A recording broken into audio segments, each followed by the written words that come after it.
Meeting of the Board of Equalization, April 19, 2016. This is the one meeting required by state law to look at valuations prepared by the assessor's office each year. And the first formality we need to get out of the way is to ask if the clerk does have the notice of the meeting. Mr. President, yes, the meeting has been properly noticed. Okay. We need to make sure that that notice becomes a part of the minutes. And then what we've done, since that notice was published, is we've massaged the agenda a little bit, try to make things flow a little bit better. So I do need a motion to approve the revised agenda, and that's the one you all have on the yellow sheet. But I do need a motion to approve the revised order of business. So moved. A motion, a second, any discussion on that? Not all in favor, say aye. Aye. Motion carries. Okay, now, what we would like to do, if I could ask all you folks who are with us today, give me a show of hands as to how many of you are here to discuss residential properties.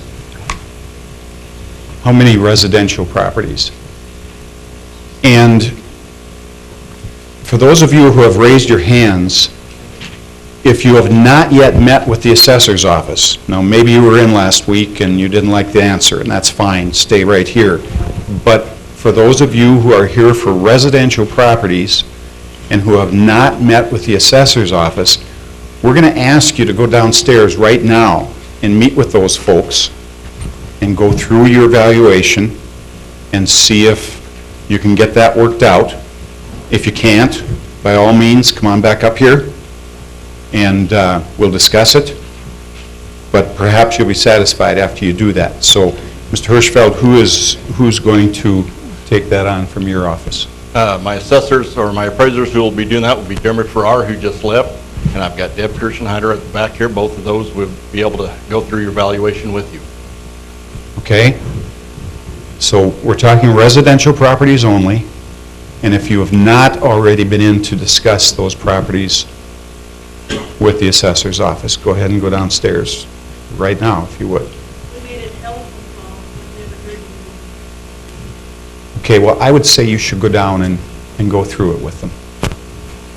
I got a feeling there's a couple more too. If you have not met with us yet, please go downstairs and meet with that group first.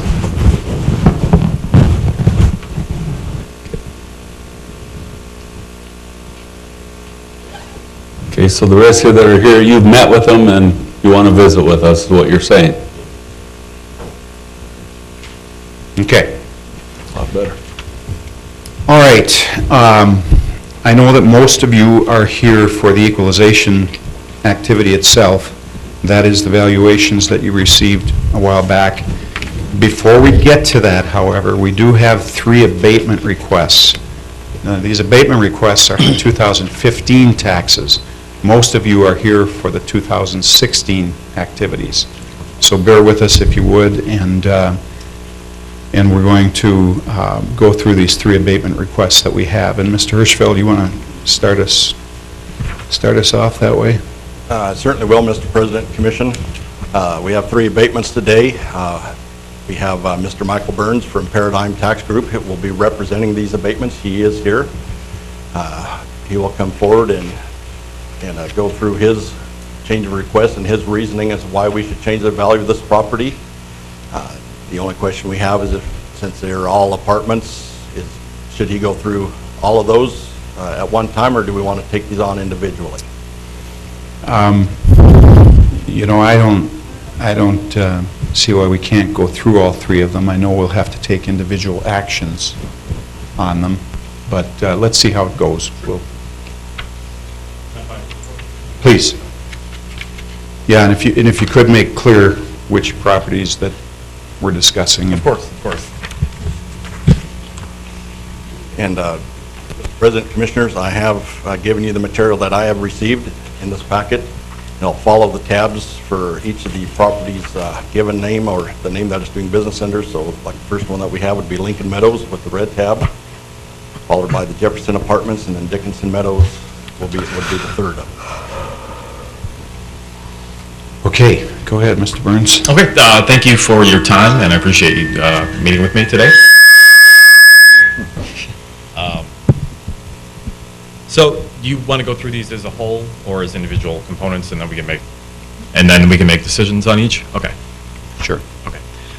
So basically, obviously, these are all apartments located within the city of Dickinson, and what I'm asking Mr. Hirschfeld and yourselves to do is to take a closer look at the income that these properties are generating, and to take in the market considerations that are going on. And initially, as you know, when all the oil was found in the area, there was a big boom in building. I mean, you can see that's been going on. And there were assumptions made on how much rent could be generated from each one of these properties. And for a time, they were. And then as of 2015, they began to significantly lose occupancy. And as a result of that, their income streams have been reduced significantly. And what I'm asking you to do, based on the packets that I've submitted to Mr. Hirschfeld, is to take a consideration of that income into the valuation of these properties. Now, they are new properties, I understand that.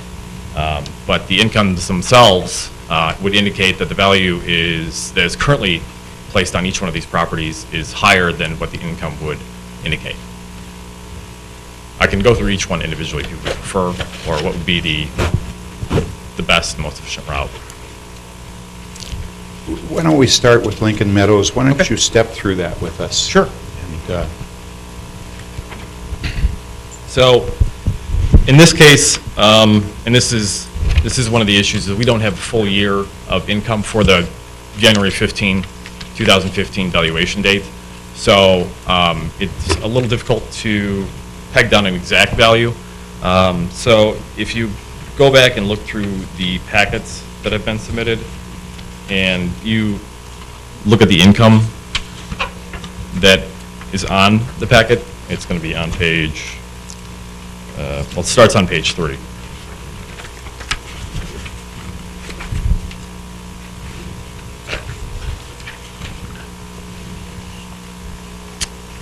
In this case, the appraisal that was submitted with the packet had looked at some of the different market rents in the area, and then also took into consideration the statistics of vacancy.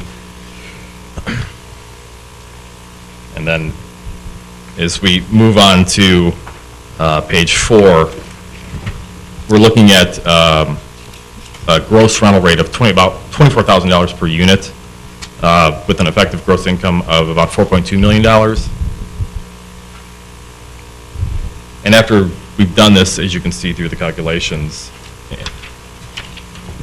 we're coming down to a full value of about a little under $29 million for the value of the property. Okay, and I believe that the assessed value was just over $33 million. Is that correct, Mr. Burns? Yes, that is correct.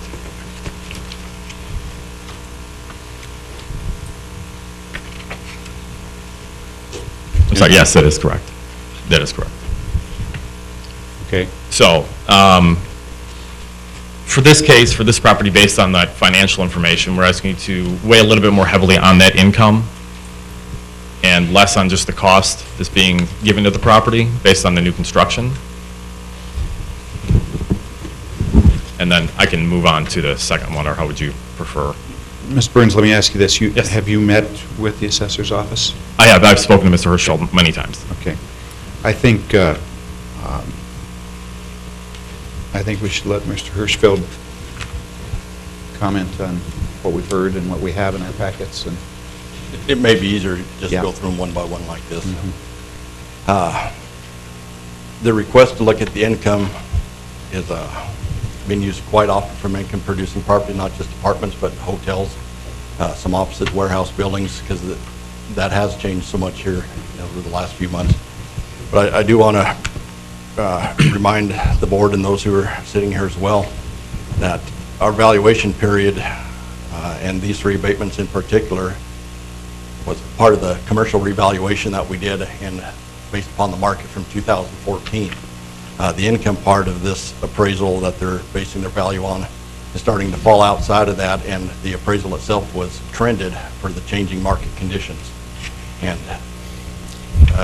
without going into it too deeply, it's difficult for me to put weight on something that's forecasting a market that we're not even, as the assessing department, able to look at. So for that reasoning, I've discounted the income approach and haven't given it a lot of consideration. In my response that I've given you to the appraisal that was provided to me, the cost approach section of this appraisal utilized the Marshall and Swift cost manual that's quite typically used in the assessing field or in the appraisal field. However, I've noticed that the Marshall Swift has not fully captured the entrepreneurial profit that we have in Dickinson, or certainly had it in Dickinson over the past 3 to 4 years. And the entrepreneurial profit of 10%, in my opinion, was light, as was the local modifier. However you want to split the difference at 15%, we're seeing as much as 25 or even a little bit more than that entrepreneurial profit and locational modifier to Dickinson compared to what Marshall and Swift has. Mr. Hirsch, I want to stop you right there. So you're saying the Marshall Swift that we use, I'm familiar with Marshall Swift. They do not have a location multiplier for North Dakota or Dickinson to use? They certainly do. Their modifier is 1.05 or 105% of what their average model is. And you think that is not? That's not adequate to cover. That is not adequate. That's Dickinson the was same thing experienced. I find with all my work that I do with Marshall Swift. Thank you. And then also, the appraisal indicated that total depreciation on this building, which was 1 year old at the time, was 9%.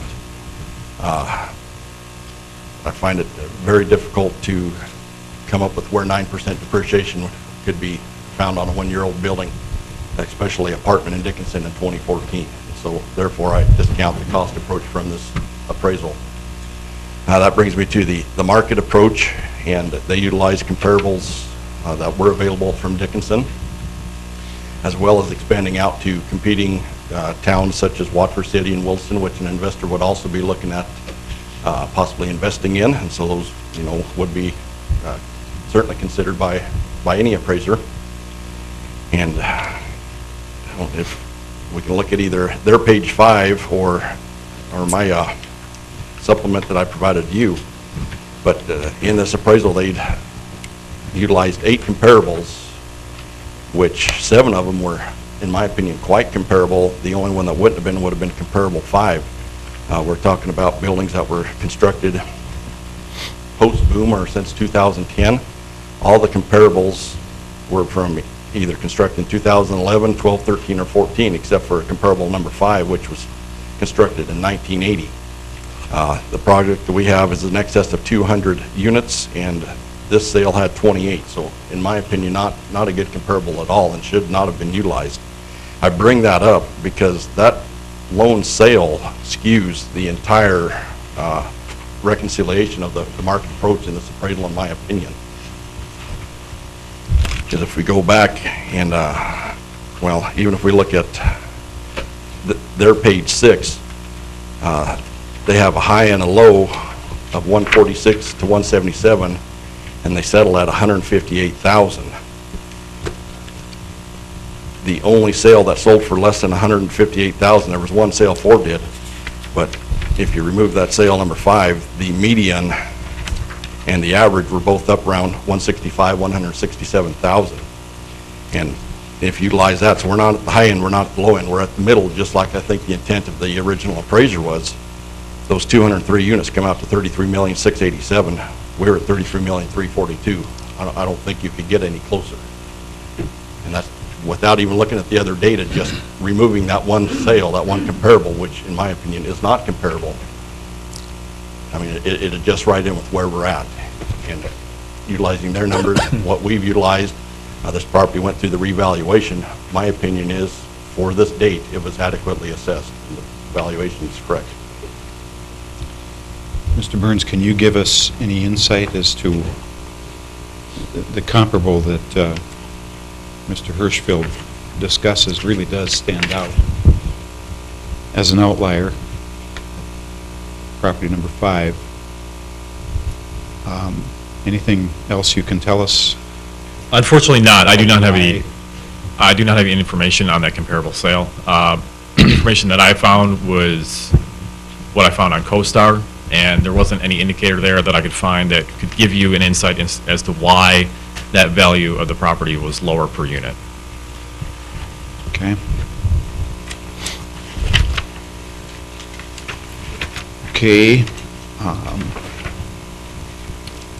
So, Mr. Hirschfeld, there's nothing here that's suggested to you that you would change your opinion of the value?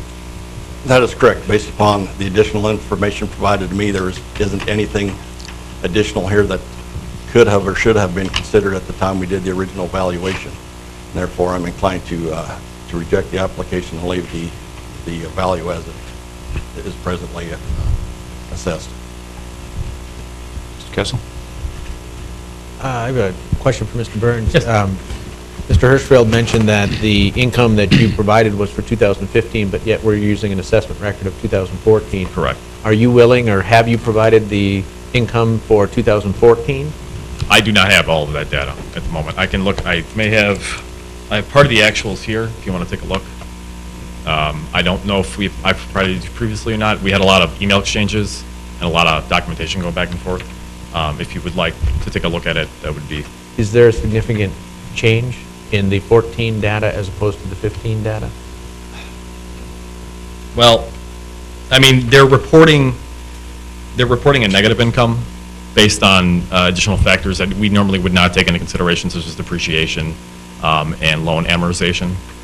So, no, I would say there's not a significant difference between the two. Okay, thank you. Mr. Kessel, if I may add to that, I'm not entirely certain that property was fully complete and with stabilized rents at that time. Right. Okay. So even if they had income available, it wouldn't be for the full complex as it is. Okay, thank you. Any commissioners have any questions for either Mr. Burns or Mr. Hirschfeld on this property? Mr. Hirschfeld, you mentioned the depreciation rate of the 9%. What number you think would be more satisfactory in there? I didn't bring that with me, but I'd be surprised if we had more than 1 or 2% on it. Probably 0. I think you're right. Thank you. You have anything else, Mr. Burns? I do not have anything to add this time. Yeah. Okay. I changed my mind. I do think we should take care of each property as we go through it. As we go through it? Yeah. Okay. I think so. So what are your thoughts, commissioners? Well, I would agree with Hirschfeld that the one property that really changed the numbers for them was an outlier. And, you know, you also had at your disposal the same ability to look at sales of properties, not only here in Dickinson, but in the same area that they did. And when you do the math forward and you take out the lowball one, their sales comparison approach comes in almost $350 higher than what our assessor comes in. And I think when you're looking at a $33 million property, to be within $350 of the value means that your numbers were really pretty dang close on what it should go for.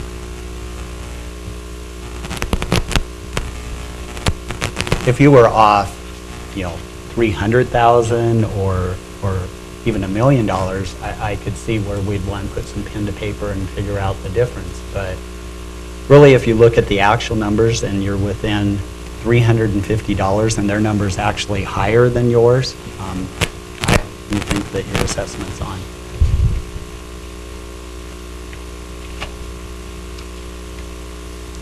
I agree with Mr. Altman's. I think the information that we have is certainly more effective and closer to what the number is and what has been provided here. I think we're talking 2 different years here, and the depreciation, the Vanguard appraisal, or excuse me, the Marshall Swift and so on. I think we're pretty much at this point right on.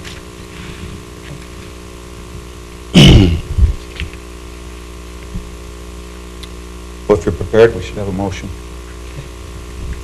And the motion, Ms. Goss, should be to approve or deny the abatement request, correct? That's correct. Mr. President, I move to deny the abatement requested Okay, and this is for the Lincoln Meadows apartment. for the Lincoln Metals Apartments LLC. Do we have a second? I'll second. Any further discussion? If not, we will vote. Mr. Steiner? Aye. Mr. Oltman? Aye. Mr. Decker? Aye. Mr. Frenzel? Aye. And chair votes aye, the motion carries. Okay, now, Mr. Burns, we moved to the Jefferson Apartments. When I read through that information, it seemed to be pretty parallel. Correct, that is correct. So please point out to us if there is something different we should know about this property in comparison to the one we just discussed. Again, this one, what I'm looking for is to just, again, take a deeper look into the income, and I don't want to reiterate the same argument that we just had gone through, the same topic of discussion, but I would ask that you take, have the income carry a little bit more weight in the valuation of the property, because the appraisals are essentially identical. I mean, the properties are essentially identical, and I'm just asking to look at the income that the properties are generating in consideration of the valuation. Okay. Anything else, Mr. Burns? No, I didn't have anything else to add. Mr. Hirschfeld, same question to you.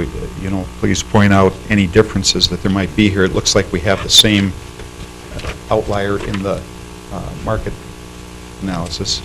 That we is did. correct. Utilize the same comparables as it happened. This was the same appraiser did both of these appraisals on the same date.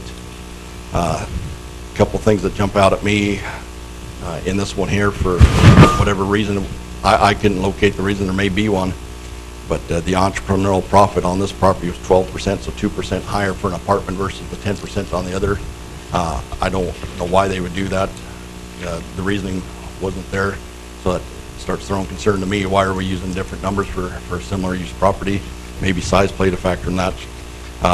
Indicating an overall depreciation on this one of 9.4%, which in my opinion is also excessive for the age of the property at that time. Market approach, again, they use the same 8. You throw out that comparable number 5, that outlier. That median then falls to 165, 128. Based off of the 45 units in this complex, the valuation is indicated at $7.4 million. The valuation as assessed to $7,284,000. Again, very close, but slightly underneath what then the data supplied by this appraiser and the appraisal shows. Okay. Thank you, Mr. Hirschfeld. Questions or comments for either Mr. Burns or Mr. Hirschfeld? I guess just a comment. So again, we came in about 120,000 less than the cost approach if you throw out the one outlier property. Yes. Okay. And, you know, and I get where the math is coming from, because if I was in your boat, I would have a low-end property to bring the value down, and that's what you want to do if you are presenting this case. If you were selling your properties or you're going to the bank for financing, you'd do the opposite. You would for sure throw that property out and maybe even pick in an outlier on the upper side so that you have more value. So I'm not faulting the math and how it was done. Anyone reasonable would try to come up with the same conclusion, but it is a big outlier compared to the other properties that tangibly reflect, you know, what's going on in our market. And when you do take that one out, boy, again, our assessment comes in less than what the cost value would be. Anybody else? Mr. Burns, anything else? No, I do not have anything to add. Then we need a motion on the Jefferson Apartments property. I would make a motion to deny the abatement for the Jefferson Creek Apartments. Do we have a second? Second. Any more discussion on this motion? Not, we'll vote. Mr. Opens. Aye. Mr. Steiner. Aye. Mr. Decker. Aye. Mr. Frenzel. Aye. And the chair votes aye. That motion carries. I do think, Mr. Burns, the Dickinson Meadows was a little bit different in the technique that you guys used, I think. So step through that for us, if you would. It was, and again, we are asking you to take a deeper look into the financial information of this property. The price per unit on this particular property is $190,388, whereas, as we saw in our previous arguments, was that everything is coming in around the $165,000, $175,000 range per unit. I have actual financials, and based on what they've provided, we're coming closer to about $150,000 per unit, based on what type of income this property is generating. Again, the amount of occupancy that they expected to have just hasn't come to fruition. So they've taken a significant loss on the value of the property. Now, again, if at all possible, if we could take a better look at some of the comparable sales that are out there and some of the comparable rents that are out there, in addition to the financial information, and if we could bring it down to more in line with the rest of the market, I think it would be more amenable to ourselves and then the property owner. Okay. Anything else? No, sir. Okay, Mr. Hirschfeld, I think in your summary here, you also recognize that this property was of a different character. Yes, Mr. President, Commissioners, this property is a little bit different. And again, we have the same concerns with the income on this property that we have on all properties, timing of that, and then, of course, the changing market that falls outside of the time frame that we utilize for our assessed value. I did not change the data from what was presented to me. As you can see, I utilized the same table that I did for the Lincoln Meadows, with that median at $165,000. That indicates a value of $18,586,000. Our assessed value on this property is $21,323,000. However, I would ask you to take a look at the photo supplied. In my opinion, this property is of a little higher quality than the others.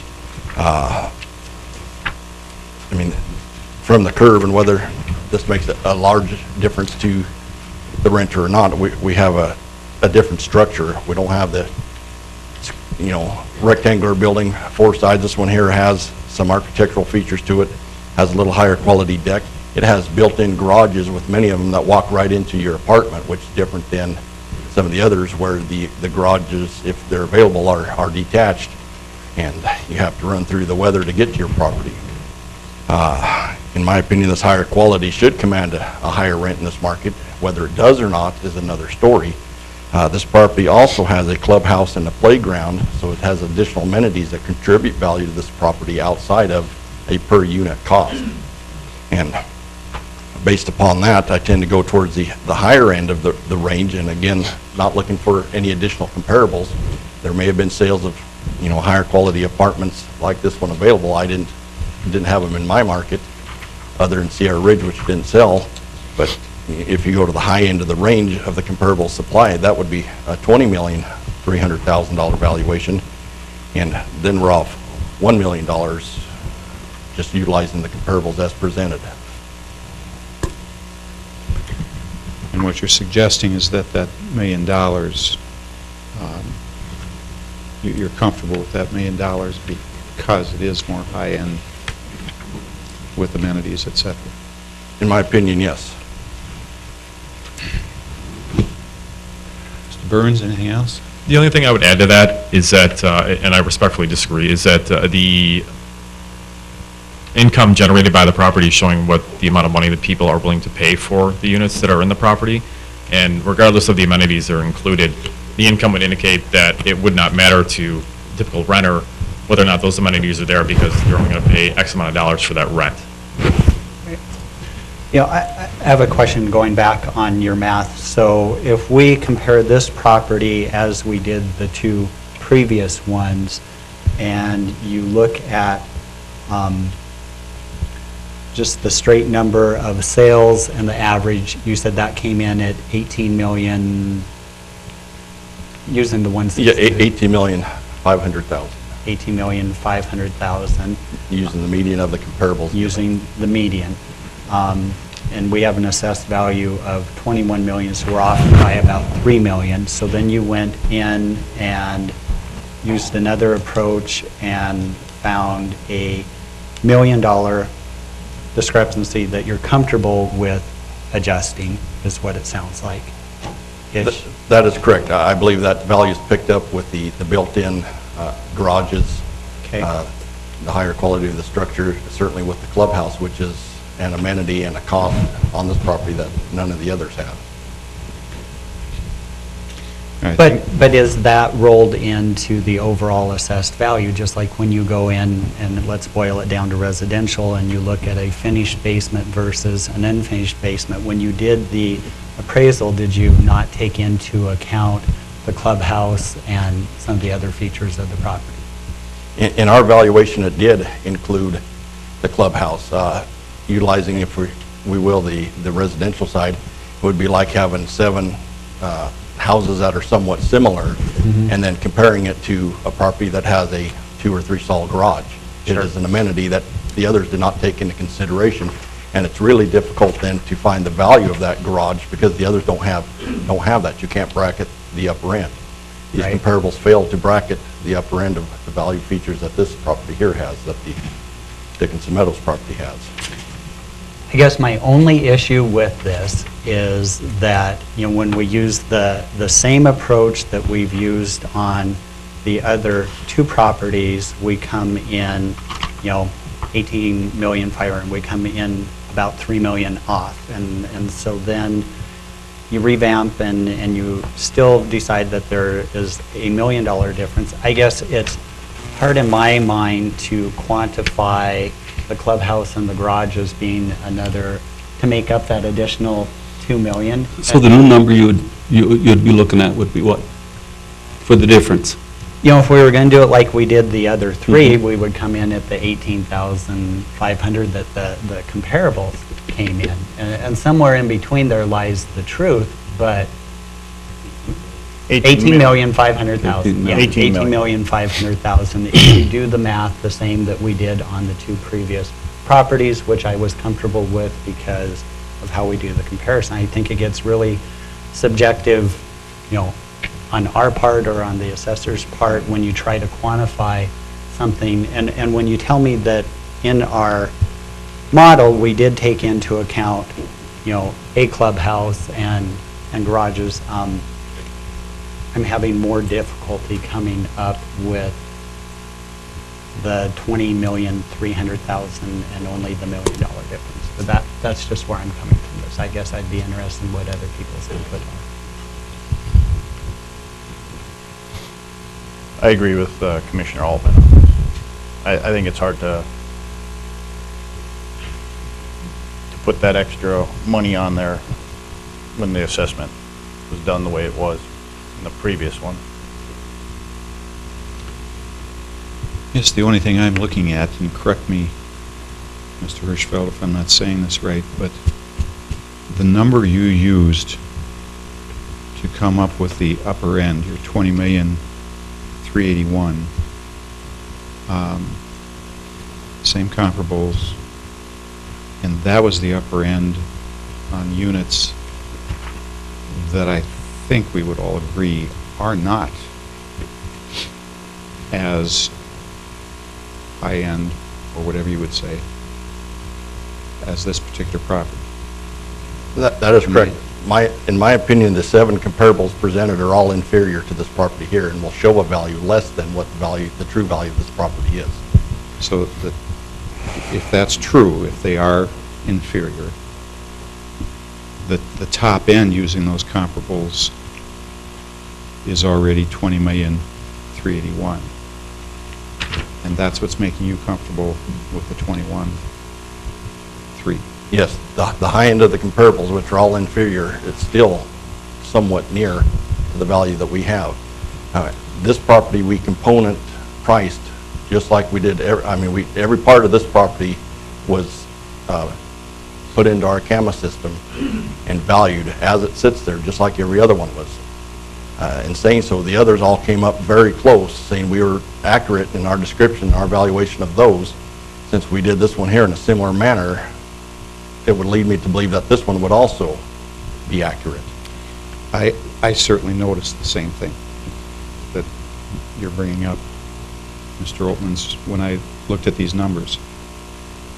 But I do agree that these units really do stand above most anything else we have in Dickinson. They are very nice, that is for sure. I guess, just as I made the point in the prior two math, that they had included a lower valued property to try to get to the number that they wanted, and we threw that number out. Flip side, it doesn't seem fair for us as the city or the assessor to then flip the math the other way and go the high end to achieve our value, if you understand what I'm saying. And so if we're going to do the math, in my mind, we would do it pretty close, and like I said, somewhere between that 18,500,000, the 21 that you've already agreed is more like 20,381,000. We're still off by $2 million one way or another. And I think somewhere in between there lies the value, in my mind. I guess I would have a hard time seeing that it's not at least this 20,381,000.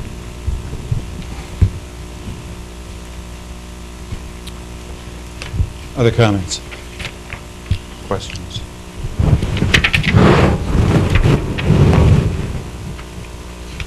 And I assume that whenever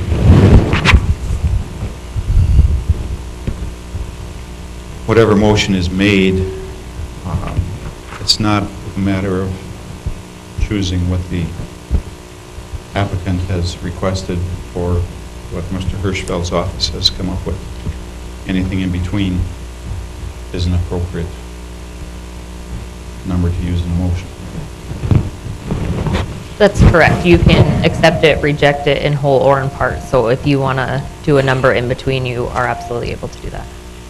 You do a number in between, or do you allow for both parties to get together and come up with that number, or that's a number that we have to put our stamp of approval on? Mr. Ullman, if you were to make a motion, what number would that be? The 18.5? No, it wouldn't be the 18.5. That's the minimum you're saying? Somewhere between 18.5 and... Somewhere between that 18.5 and the 20 is where I think. And the 20 or 21.3. I would say the 2381, because when Mr. Hirschfeld did the math exactly the same as we did on the other two properties, it came in at the 20,381,000. But the math wasn't exactly the same because he went on the higher end.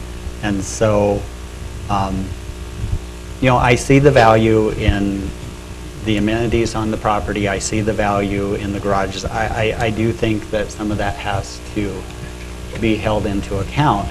But I am somewhere between the 18.5 and the 2381.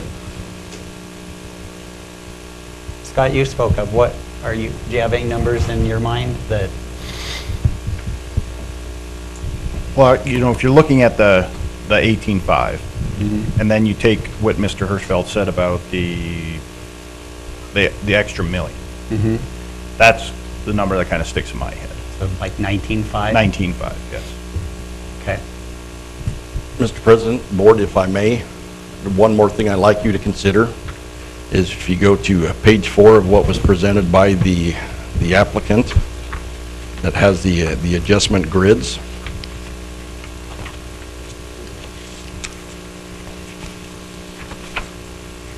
And it shows sales 1 through 8.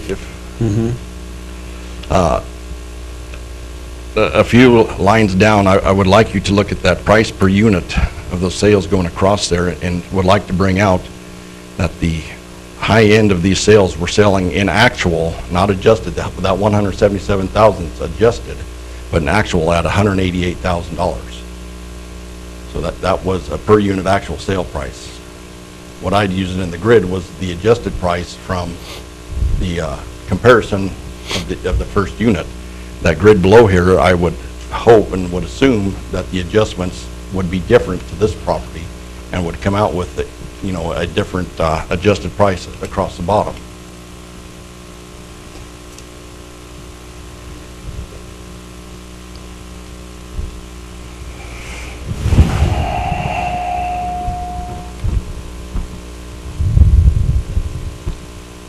It's time for a motion. Well, I'm going to do a blend of all, and I think Scott's point of you added $1 million in value for the amenities. We looked at the math. I would go with Scott's number of $19,500,000. So I would make a motion to approve a tax abatement for the amount of $19,500,000. Do we have a second to that? Second. Any more discussion?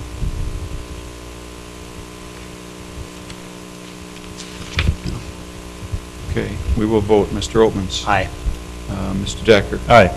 Mr. Steiner? Aye. Mr. Frenzel? Aye. Chair votes no. Motion carries.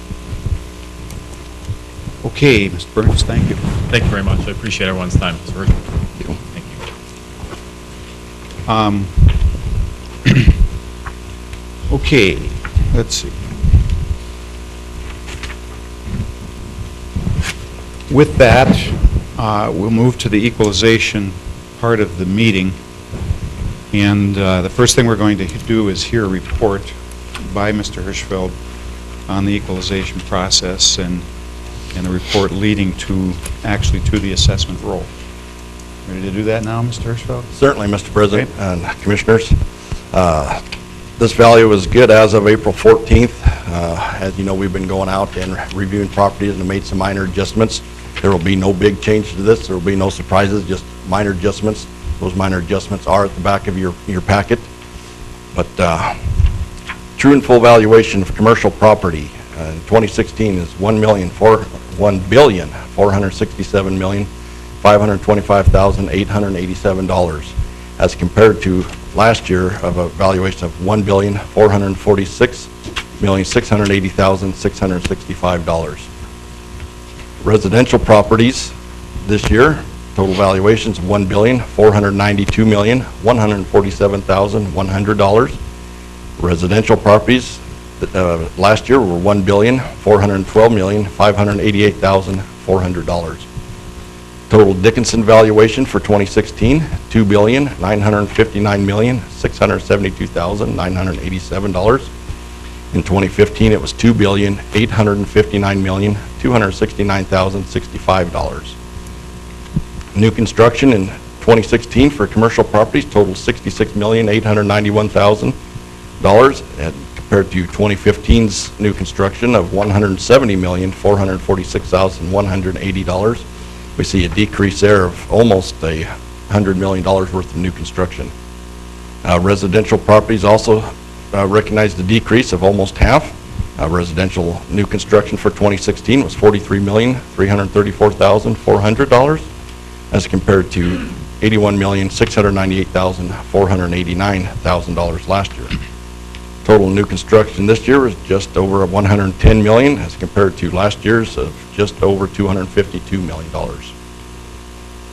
The median sale ratio before we made adjustments for commercial property was at 96.7%, falling right there in between that 90 to 100% threshold that the state requires. Our residential properties were at 88.6%. That is on our sales.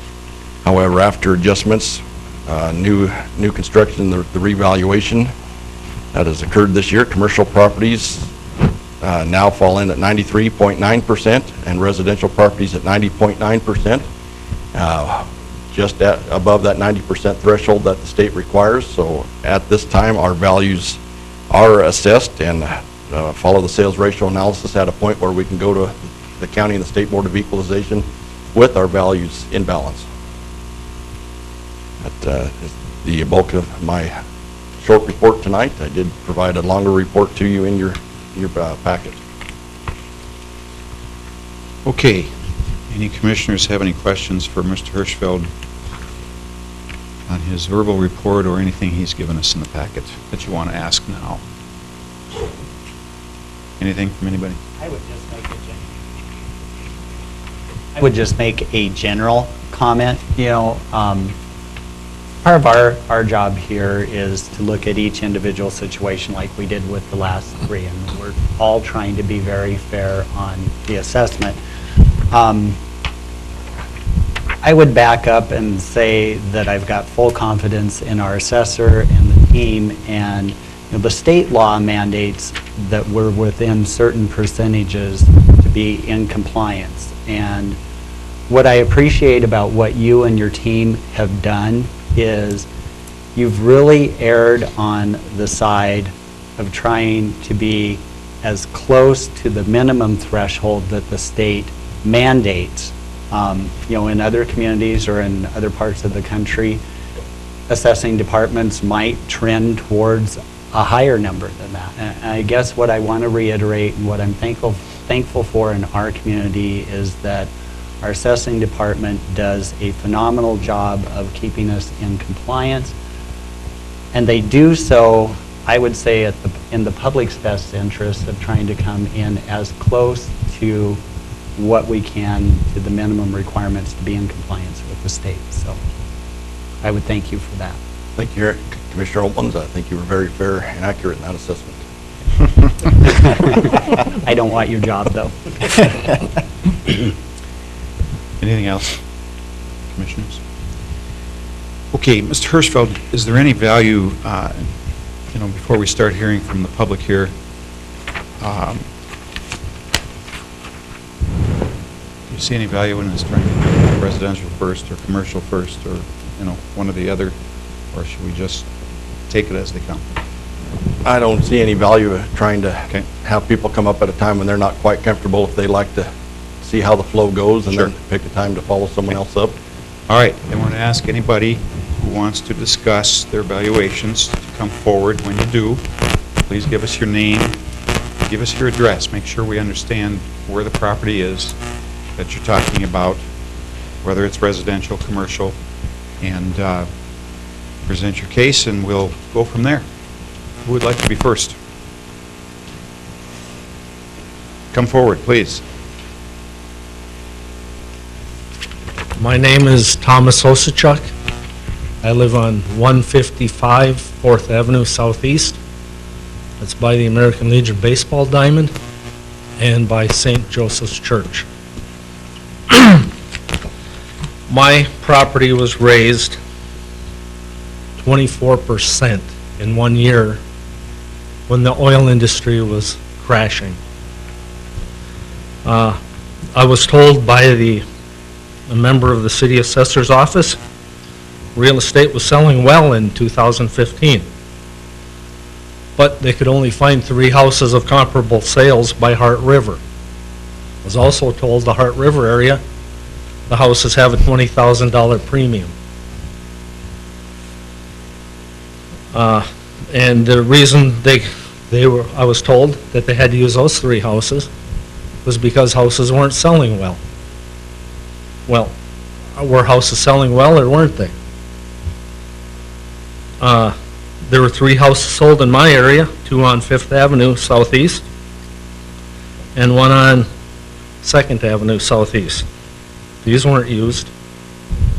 I think that would have been a fairer assessment, being I live in a floodplain. How can a house raise 24% in a floodplain when the oil industry is dying? You know, I know that the city has expenses, and property taxes help pay for the city's expenses. But money was spent very unwisely during this last boom, just like the boom in the 80s. We did not learn from the past. I suggest people need to read the book The Prize by Daniel Yergin to learn about the history of oil and how it booms and busts. Oil booms don't last 30 years. They never have. They never will. I bought my house in 2012, and now this is an example of how the city works. 2012, called the city, asked if the house was in a floodplain. No one knew. That was before I bought the house. Shortly after I bought my house, the street was dug up. I called the city as to why. I'm still waiting for a call from the city to find out why my street was dug up. They said they'd get back to me shortly. 4 years later is not shortly. I went out to the people and asked what they're doing, why they're digging up the street. I said, oh, we're giving you a new water line. Well, my water now costs more and works almost as good. My house value is reduced 10% according to the city assessor's office because of the floodplain. That's not enough. Being in a floodplain, I have flood insurance to pay. My flood insurance is about $2,200 a year. When the assessor came to my door, it was, I don't know, 9 o'clock in the morning, showed me an ID. It looked like it was something that was made out of Walmart vending machine. It didn't look like a very good identification badge. And there were a lot of break-ins in that time. South Hart had a rash of break-ins. Dickinson had a rash of break-ins. My thought was, so this guy's coming to my door pretending to be the city assessor to scan my house to see what I have that's valuable so he can come break in when I'm not home. So I didn't let him in. Our lessons from the past were not learned. Now that the boom is over, what is left for us to do? And the answer is to pay for it. And how are we going to pay for it?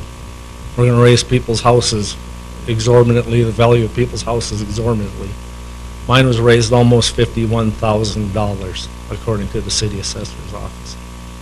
In 1 year, $51,000. That's a little bit outrageous. Can you give me the numbers? What was the number before the 24%? 207,900. 207,900? Yeah, 207,900. And so you're saying it's 258,500? 258,900.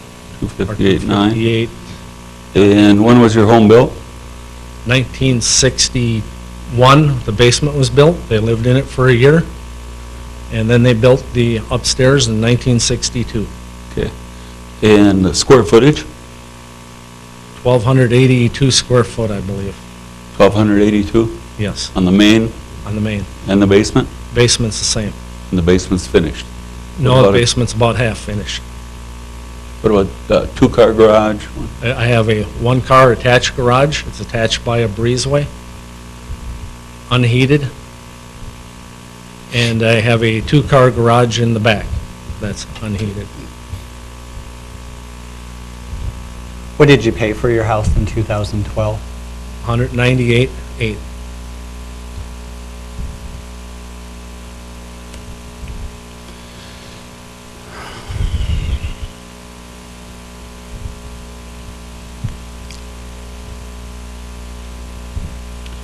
Okay. Joe, is there a location multiplier or deficit between, and I don't want this to be taken the wrong way, but location for Hart River property, which was mainly built in the 70s, early 70s, to south side where this gentleman lives, two homes that were built in the early 30s, 40s, 50s, and 60s. Do we take that multiplier? Is there a multiplier that we use for? We do have a locational multiplier. I do not have his card in front of me here, so I cannot speak to this property specifically at this time. Okay, Mr. Osachek, have you talked to the assessor's office? Yes, I have. Yes, okay. And Mr. Hirschfeld, I think that this property, and I'm sure many others that we have in front of us today, is part of an area that has only recently been inspected, been reviewed, after a number of years. I don't remember how many. Can you summarize that for us? Because I expect that's going to affect maybe more than just Mr. Olszewski. It certainly will, and I have a couple other questions, but the city of Dickinson has undertaken a residential revaluation similar to what we did with the commercial properties that concluded last year. The last time a revaluation of residential properties was completed was in 2000. So since that time, any property that's been constructed prior to the year 2000, the characteristics of that house has not been valued differently since that period, even though, more than likely some changes have happened, maybe some major changes. Certainly a house that was in below average condition and valued as such may have had updating since that time, and when our appraiser went out and valued that property, inspected it, recognized that the house has been updated since the year 2000. That would cause an increase in the value of that house because the exact characteristics have changed. And therefore, in this year, when no residential increase was given to most of the city, it would to that individual property because the specific characteristics have changed. In converse, a house that had been newly updated in 2000 and may have had a renter or two through it, now in 2016 is no longer in above average condition. It may be in below average condition. And so that property's valuation would have decreased. The reason for the revaluation isn't to add additional value to properties. Of the 2,000 properties that we revaluated over the last 2 years, less than half of them actually saw an increase. Most of them saw no change or had a decrease, so we weren't trying to garner more value and therefore more income for the city or any of the other taxing districts. My question for you, sir, as you've spoke with the assessing department, did they get access to your house to verify the interior? No, they didn't. Okay, so Because this was my concern. There were many break-ins in the city. There were many break-ins in South Hart. sure. I just came home off of a rig. I was tired. I was exhausted. I couldn't tell you exactly, but it was probably 10 days on the rig. There was time to recuperate that I needed. Came to the door, showed me his card. It'd be nice to have a letter sent out to the people. We're going to have a city assessor come out to your house. And then a phone call made. It said, we'll have a city assessor out to your house sometime today, hopefully within an hour. And we could prepare for that. Certainly, you bring up a good point in regards to the letter that was considered. The reason why we didn't was a safety purpose, for the reasons you stated. Shortly after I started my work with the city, there were two gentlemen going around posing as assessors, trying to gain access to the two houses. The only gentleman in the department at that time was myself, so we knew if there were two of them going around, one of them wasn't me, that they were up to no good. So we officially badged him. He's in an official city car, and he's in these neighborhoods. He knocks and asks for permission. He's not demanding permission, and on those he does not gain entry, and nobody answers the door.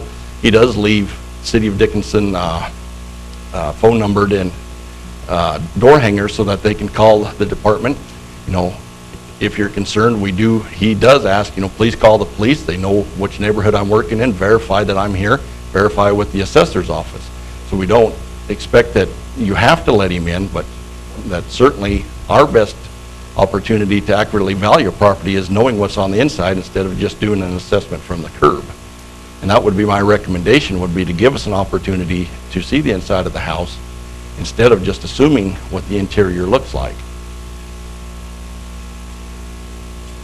I can understand that. I can understand the reason for it. But it would have been nice at that time to inform the people that we're going to have a city assessor come through by phone call. We don't have phone numbers. If you're in the book, we have it. Most people don't even have a house phone anymore. They go by cell phone. Our records do not have anybody's phone number in them, so that is not an option available to us. Oh, okay. So it sounds to me like there's an opportunity, we can't correct the past, but you have an opportunity now to maybe rectify part of the situation and getting with somebody from the assessing department and have them actually be able to take a look at your house and determine if the numbers are on or off. It's very subjective for us to look at it from this perspective. You know, I would do some quick math based on square footage and what a house sells for, and I'm sure that's exactly what you've been doing over there, Carson. I could come up with a number, but again, it's in generality. So if you have an opportunity to rectify this with the assessor's department, I think that's a much better alternative than, you know, us shooting from the hip on this property. You know, another question I have is, why is living in a floodplain, your house only devalued 10%? Should be more, should be higher. That is what we've been able to recognize in the market, those houses that have sold compared to houses outside of the floodplain that were more similar to them, that there's about a 10% difference in the value of those houses. That's where we arrived at our number. I don't believe it's enough. There's going to be a lot of people that aren't going to be able to make that payment because of the extra flood insurance on it. And then going forward, you know, into a market that's declining, that certainly is something to keep in mind, that percentage may change. You know, if somebody today wanted to give me $258,000 for my house, I'd take it. I'll be out of there in a week. But our biggest concern is making sure that that $258,000 is accurate based upon the actual physical characteristics, you know, of the inside of your house included, not just from a curbside appraisal. You know, and one time I did call the city and I had some questions. I don't remember what they were, but I was given the exact identical square footage of my house from the city. And so you already have information on my house somewhere. We do have the square footage of it. We don't have what the current condition is. And so if that has changed since 2000, that would make a change in the valuation. We want to know what it Yeah. looks like in 2016, so we value it as it is in 2016, not how it was in 2000. Mr. Hirschfeld, any other suggestions how to get Sir- resolution here? Certainly here, I think our best course of action, if the property owner's willingness to allow us to have interior access. And are you willing to do that? At this point, I think I'm going to hire a real estate appraiser Okay, it's And another have- option that you have as well. and have them appraise it. Okay, that reaction to that, Mr. Hirschfeld? I would caveat that with the fee maybe being in excess of what the difference of the tax would be. I mean, it may cost you $600 for the appraisal, and it may result in a $200 decrease in tax. However, we may be able to get you that decrease without you having to hire the appraiser. After we have an opportunity, if you're willing to let us in, and we still do not agree, that would be when I would suggest, you know, an appraiser look at it, a different set of eyes, maybe seeing something that we don't see, that maybe we should see. At this point, I'm going to hire a city, or a real estate appraiser, and we're entering into a circular argument. So I think it's time for me to say thank you for your time. I appreciate it. Thank you. Thank you. The one thing I would say to you, Mr. Osachuk, is we'll probably end up continuing this meeting tonight, but we will reschedule it in the next probably couple of weeks here, just so Okay. you know that. Okay. Thank you. Who else would like to speak?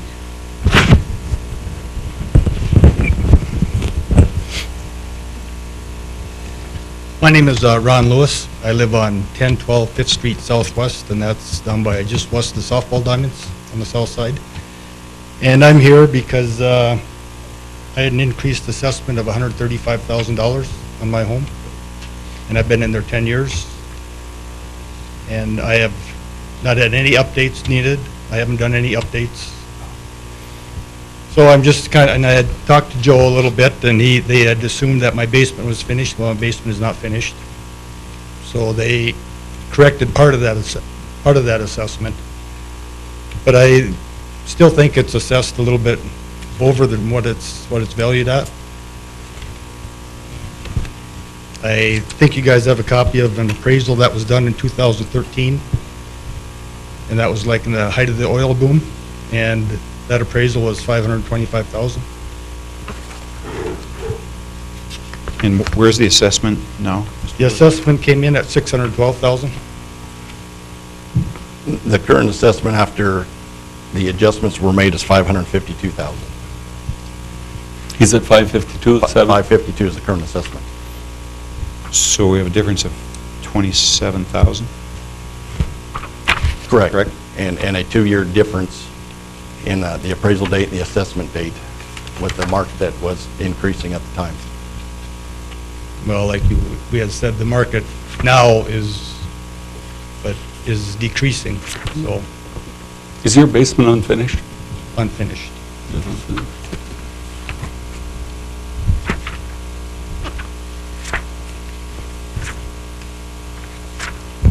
Okay, anything else, Mr. Lewis? Nope, that should be it. Mr. Hirschfeld? The sheets that I provided there are, show some comparables that I pulled out of our system. Very quickly going through there, that first one there shows the assessed value of $374,000. That property actually sold for $465,000, so in excess of the assessed value. When you adjust this property, similar to what any appraiser would do, ours are statistic-based. The indicated value of this property, and remember, we are assessed at $552,000, but the indicated value is $642,000. Going across, the second one there indicates a value of $585,000. The assessed value $412,000, sale price $445,000.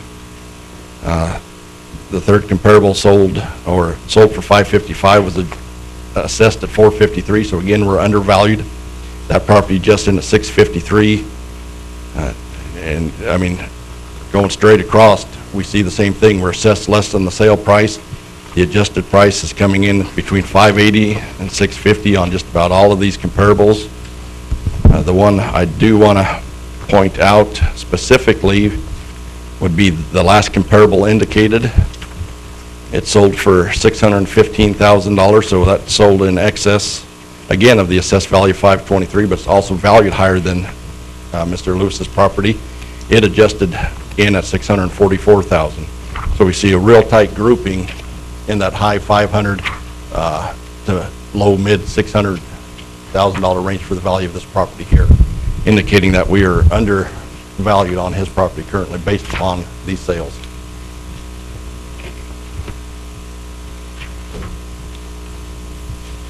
So originally it had come in at what amount for the assessed value? I don't have that in front of me. Was 615? 612. 612. 612,000. And now its current is at 552? 552 after Mr. Lewis gave access to our appraiser to go in and verify the basement finish. Okay.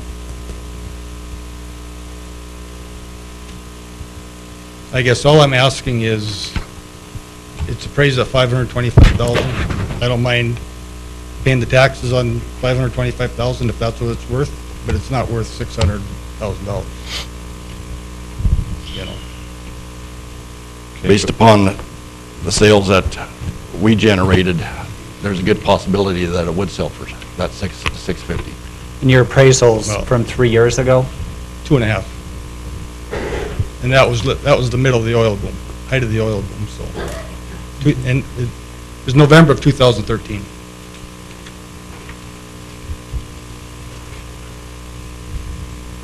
Mr. Hirschfeld, what number are you using on a square foot for decks and patios? I mean, they all look pretty close, about the same square foot, but are they all composite? What is your patio? Mine's composite. Composite? Yep. I hesitate, I don't have that in front of me to state what that value is, because I know it depends on the material. Composite, over $100 a square foot? Well, that may not be, if I may, where are you at, Mr. Steiner, so I can, Commissioner Steiner, make sure I'm looking at the same number you are.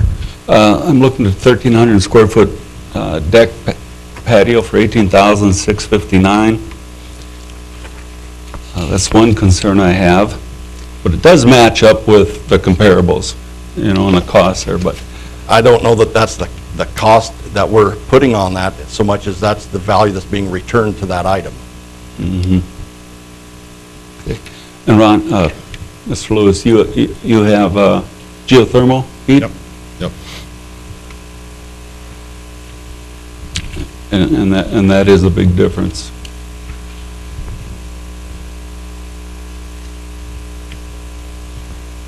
I mean, I don't understand why that should make a big difference now when I built my house, it didn't then.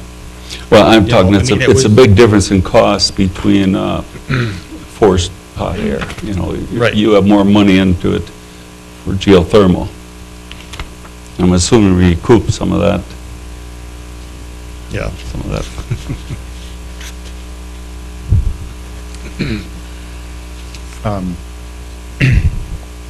I'd like somebody to help me with process here, Ms. Goss or Mr. Hirschfeld.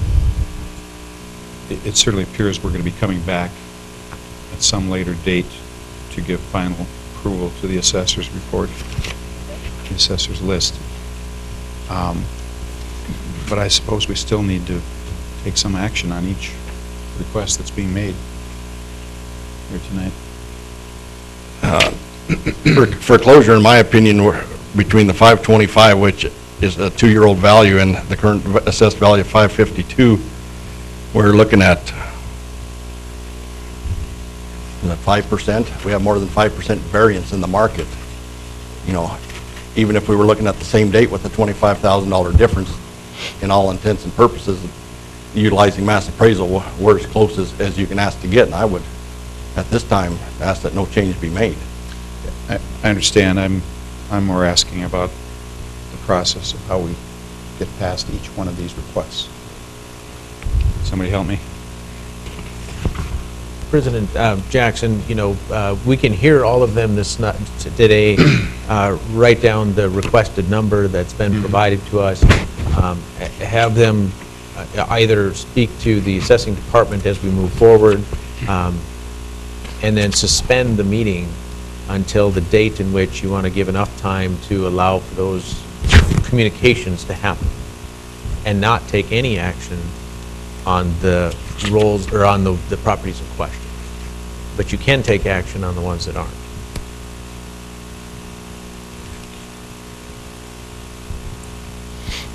Go ahead, Ms. Goss. So if you're ready to make a decision on any specific property, you can make a motion to either leave it the same or make a correction to whatever that valuation you think it should be at this point. Ones that you're not, you can postpone until the later meeting, and then the assessment roll with any corrections would then be approved at that later meeting. Okay. Mr. Lewis, anything else? No, that's, no. What are your wishes here, gentlemen? Mr. President, I'd like to, looking for the other. To me, I think the right number in there would be about 527,000, based on the fact that the geothermal amount is a little high, I believe, and the decks and patios is probably a little high. Square footages on the garages, I think that's a little high. Is that garage finished? It's, yeah, it's sheet rock, but it's not. No it's heat? not- No heat in it? No heat, no. Floor drain? There's floor drain. Floor drain, but no heat. Yep, yep. I would be okay at 527,000 based on those three items.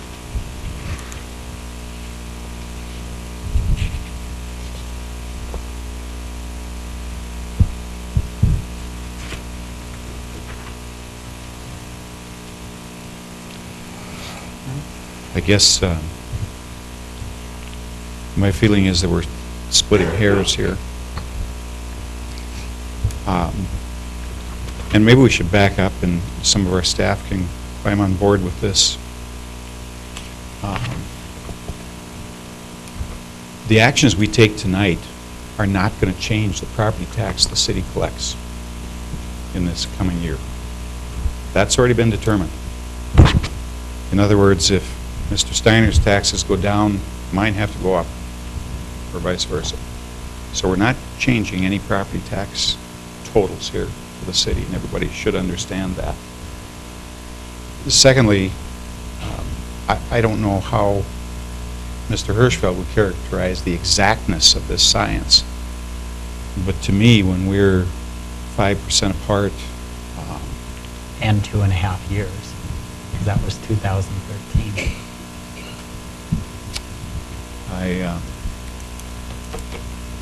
We could change a lot more if we're going to start doing this, but As a point of reference, this market has 15% variability in it between seasons and between buyer's preference.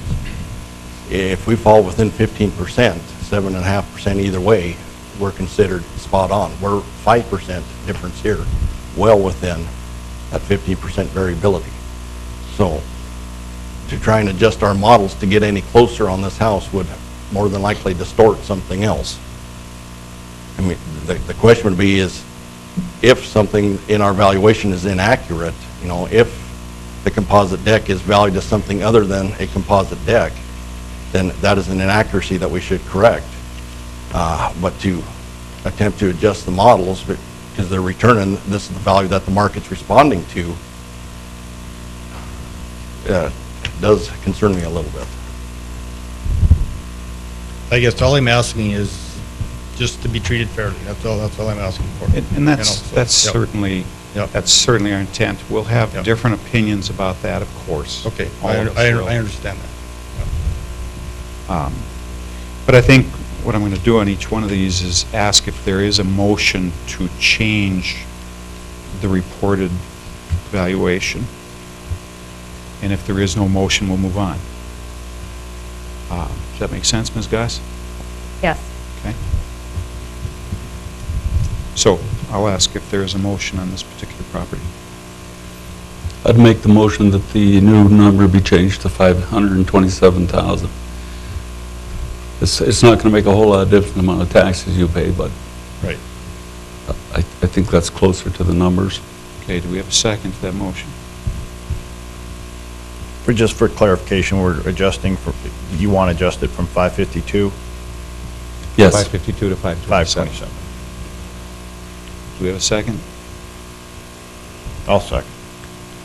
Okay, we have a motion and a second. Any more discussion? Then we'll vote. Mr. Steiner? Aye. Mr. Decker? Aye. Mr. Oltmans? Aye. Mr. Frenzel? No. Chair votes no, so the motion carries. All right. Thank you, Thank Mr. you very Lewis. much. Who else would like to speak?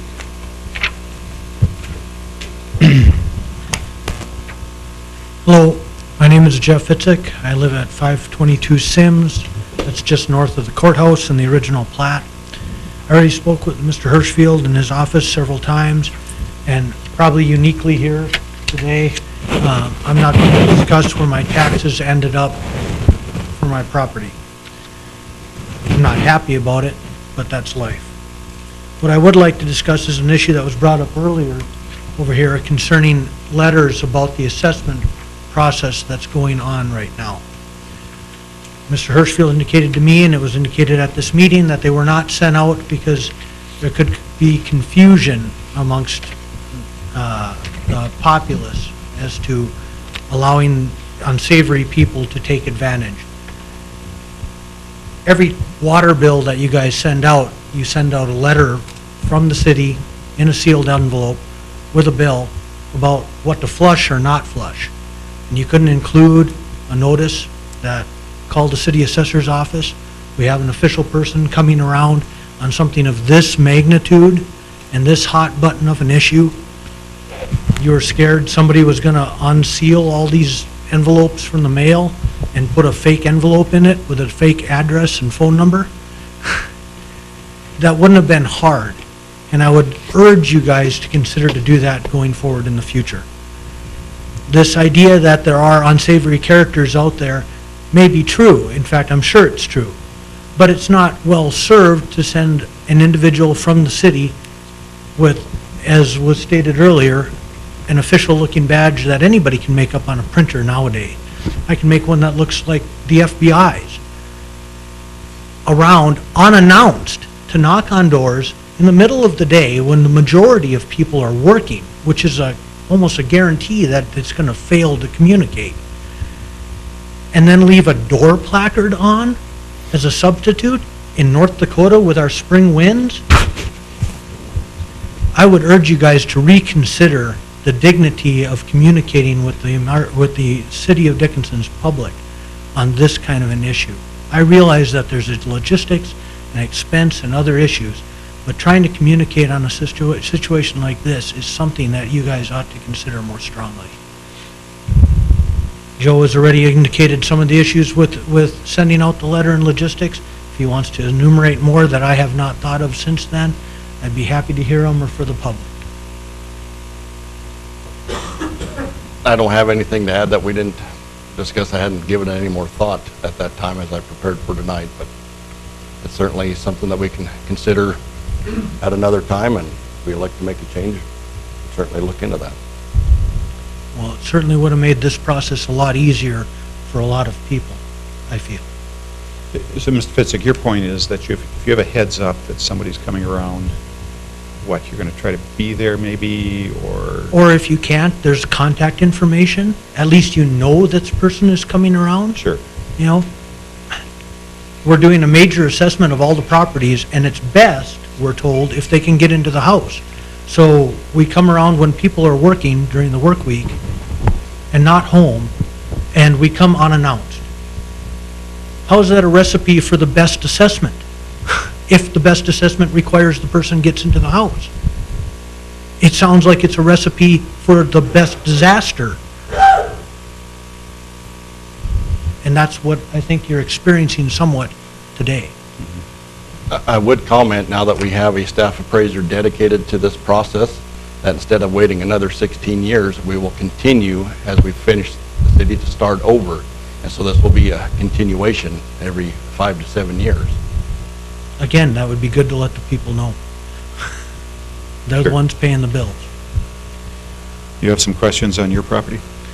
No, I said I already Oh. had dealt with that, and that's fine. Okay. The only other question I have is, and Joe has already answered this to me, so I'd like an assurance from everybody else, that everybody's taxes have kept going up, because I'm told prices kept going up, even last year, where the assessment basis was made, and that things are going to continue to be assessed every year thereafter for equalization.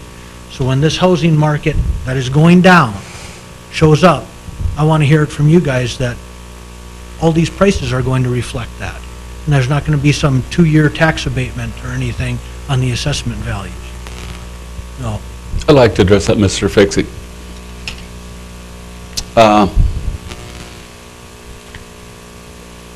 If this continues the way it is, you know, with the economy and so on, and the house prices going down, we could lower everybody's values of their house 25%. Or more. I agree. Or more. It would not reduce your taxes one dime. We levy dollars that we need to run the city, operate the city. Okay? So we kind of work backwards, you know, this is our budget, this is what we need, and then we work it backwards.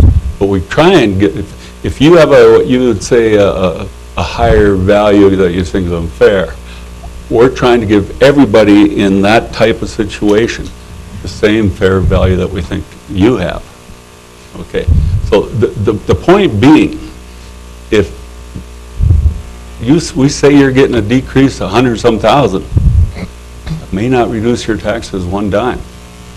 The other thing, when you talk about the city's taxes, now, there's 5 entities, okay, Park District, School District, County, City, and, pardon? The state charges one mil for the operations of the Jamestown facility. Right. Now, I'm going to assume that a high percentage of everybody's city of Dickinson taxes have gone down the last couple of years. Okay.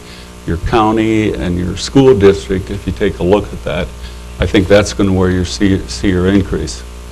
So we are the hearing board for those taxes, okay? But when a gentleman comes up and talks about the water and the sewer and so on, the water is a flow-through for us. We purchase from Southwest Water for you guys, and when they send us a bill, we send them the money. We might keep a little money for projects and so on. He talking about the water lines and so on. There's a little town in Flint, Michigan that's had some water problems, okay? Caused So- by a city council. and his problems are the same year, same lines and so on. So, you know, you do need maintenance throughout the city. So, anyway, just to clarify. I understand things have to be paid for. Okay, Thank you. all right. Thank you, Mr. Fitzik.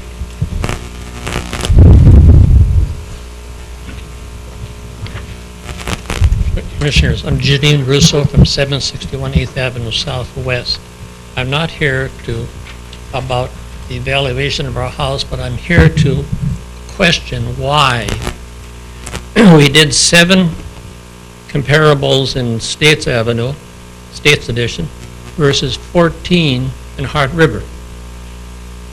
Every one in Hart River, where I live, went up. Anywheres from 33,000 up to 117,000. All of these homes are within about 2 blocks of where I live.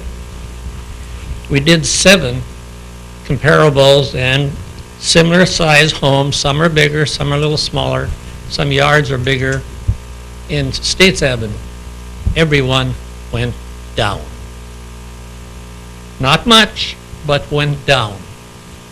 Why, if we say this market has been going up, why in Hart River did ours go up so high, yet States, which I talked to a realtor, and he said, our subdivision doesn't compare to States as far as valuations. My question is, why did these 7, and if I'd went on more, I'd probably find a lot more that went down in States? And I think you talked to me about it when I was down there, and you said you had a factor that you used. If values have gone up, how can they go down? Certainly, Mr. President, Commission, I can speak to this. Besides the revaluation that occurred over the last 2 years on basically the property south of 6th Street and between 10th Avenue East and State Edition, we started here in the downtown area, worked our way south to the old part of the town south of the tracks, and then finished up with everything else that was south of the tracks. That's been our research area. So those properties have been revalued. That value reflects that property as it sits there today in comparison to what the sales of similar properties have been. So if there's been some change to that property, that value will reflect that either as an increase or as a decrease. As I stated before, there were 2,000 properties approximately that we've reassessed. Half of those have gone down, or a little more than half have gone down significantly, or, you know, somewhat, or, you know, didn't have an increase, with just shy of half of them having some sort of an increase, be it a few hundred or $1,000 to, you know, several $1,000s. Outside of that, no change was made to the rest of the residential properties in Dickinson. They were outside of that steady area. The change that you see is a reflection of a correction to our land tables that I had done as a response to prior increases from about 3 or 4 years ago. As we got close to the Board of Equalization, and we do have a 15-day requirement to notify citizens, I still needed to get values increased a little bit, and made an increase to all land values of about 10%. If you go back and look at your assessment records about 3 or 4 years ago, you see a slight increase. What that did was it took these tables that had whole numbers, say $2.50 a square foot or $3.25 a square foot. And that one's a good one to utilize, because if you add 10% to that, now you're adding 32 cents to $3.25, and you have this $3.57. We're nowhere near that accurate. So what we did was we adjusted those back to whole numbers. And so these land values adjusted up or down a few hundred to, you know, $1,000, $1,200, depending on the size of the lot, in response to this rounding. You want to call it a rounding error, but it's a rounding adjustment is what it was. So State Avenue, more than likely, those properties rounded down on that land value just a little bit, and that's the difference that you see. It isn't so much a change in that value as just a correction in those tables. And that's something that happened to every property, every residential property. So are you telling me that you can round down or round up whatever you sort of desire? I'm just saying, we took this opportunity with the slowdown to readjust those tables. So when you look at your property card and you see a value of $3.68, you're wondering, how did I get that accurate when the true value may be $3.50, or that would be the assessed value? And so that would have rounded down from 368 to 350, because we're nowhere near that accurate. 350 is a round number, and it's, an easy number to explain. Well, I don't agree with you, but we wanted to question and want people to know if they have done any comparison houses and locations. To me, they shouldn't have gone down any place in town unless the house has been wrecked. Moving forward with this adjustment made, we should not see that occur again. Thank you.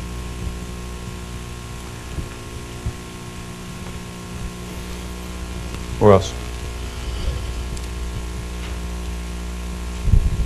Good evening. My name is Chad Zizdansky. I'm with Whiffley Partners out of Milwaukee, Wisconsin. I am here, I'm representing J&O Real Estate LLC. We have 2 parcels or 2 property locations. Not sure which one you'd like to take first. And if I may interrupt you just a second, Commissioners, we do have this in our packet behind the Whipfly tab.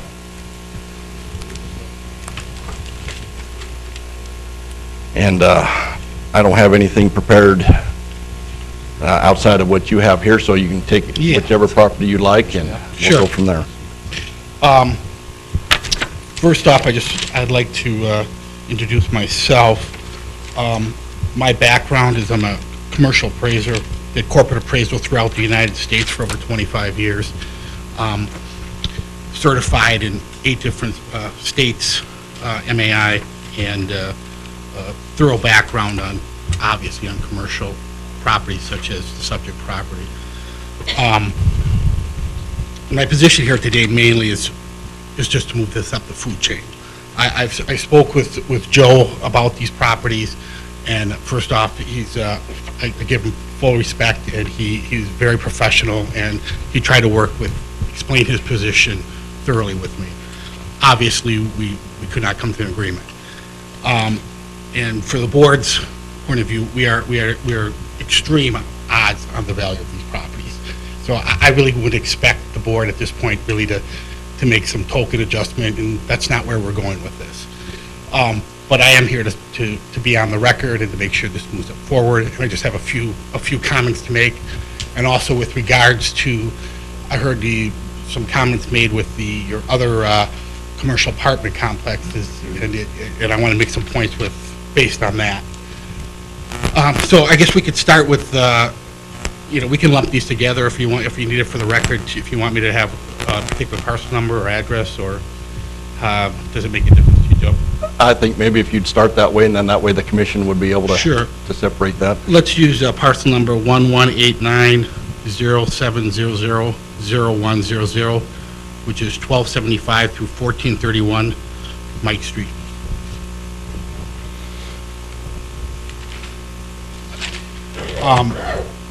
So I guess what I want to start out, a point I want to make is the notice of valuation of the assessment that came out states clearly right on that form that I believe every taxpayer receives, and I'm reading this from that notice.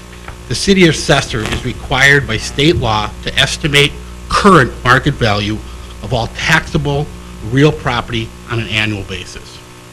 I think this is where Joe and I part ways. As an appraiser, the valuation, if it's fair market value, is a snapshot in time. It's that day, be it January 1st, 2016, be it February 1st, 2016, it's on that particular day.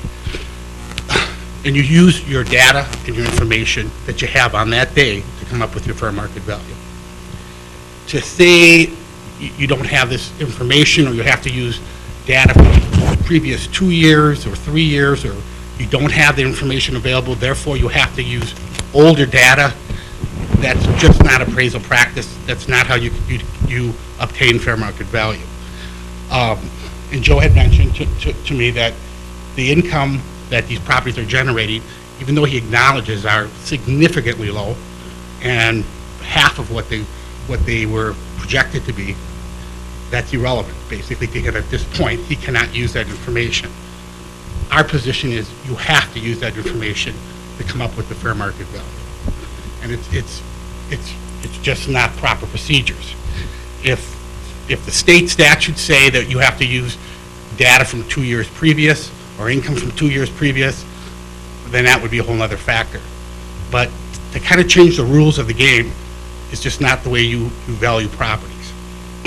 So with that said, you know, we would do an income approach on this property, and these properties would be half of the value of what they're currently assessed at. And the cost approach, and I realize you were talking about the cost approach on these other properties. Cost is not fair market value. Cost is cost. There's 3 approaches to value: your cost approach, your income approach, and your sales comparison approach. All 3 of them have to come in line. And if one is out of whack, something's not right. So if you have a cost approach that when they just built these properties that are at 40 million, but your income is saying 20 million, you have to reconcile that. You can't just go with a cost approach. And that is what I feel, was what Joe feels is the proper procedure, and that is where we have a real problem with where the value is at. Yeah, I think we could debate all night about income and cost and all these other values, but I just don't think this is the forum or the position or the time to do that. I just wanted to make that statement for the record. Okay. I assume that you've given Mr. Hirschfeld more information than what we have. We've given some value, and we're going to move up with the appraisals for each one of these for the properties. For the record, this is the information that I have, and it was given to me this morning. I haven't had an opportunity to delve into this beyond to double check what the units are, what that per unit cost is. Knowing these properties, they're very similar to the sales that have occurred in Dickinson, those Roars properties, and very similar to those that were utilized in the appraisal of the 2 abatement properties. There aren't going to be any other sales than those that we've already looked at. I'd be surprised if we aren't in that neighborhood of $165,000 a unit, $160,000 a unit on these as well. I do recognize what Chad, I was going to say your last name and that. That's fine. But what Chad's brought forward, the problem with the income approach, and especially now, you can't find an accurate cap rate without current sales. And with a lot of these properties, we don't have rents that have been stabilized. We didn't have stabilized rents as they were putting them up and they were high, and we certainly don't have stabilized rents now as they continue to find a floor to these, you know, with some of the rent wars if you have that are currently going on. I don't know that you could utilize what the current market rent today is in an appraisal without trying to stabilize it somehow with the preceding 3 years, or try and forecast some kind of a floor, or, you know, even depending on what article you read in the paper, some optimism that may occur in the next 18 months. So to just utilize a point-in-time rent, market rent, you know, that's what this week's is, to try and determine what a taxable value is, just isn't accurate. Outside of that, we still need to follow state statute in following the ratio analysis. That is what the state looks at, is the analysis of the sales price to their assessed values. Right now, we do not have sales that support a decrease. Even for the minimal 13 sales that we had in 2015, those were still, the median was 88%, 12% undervalued.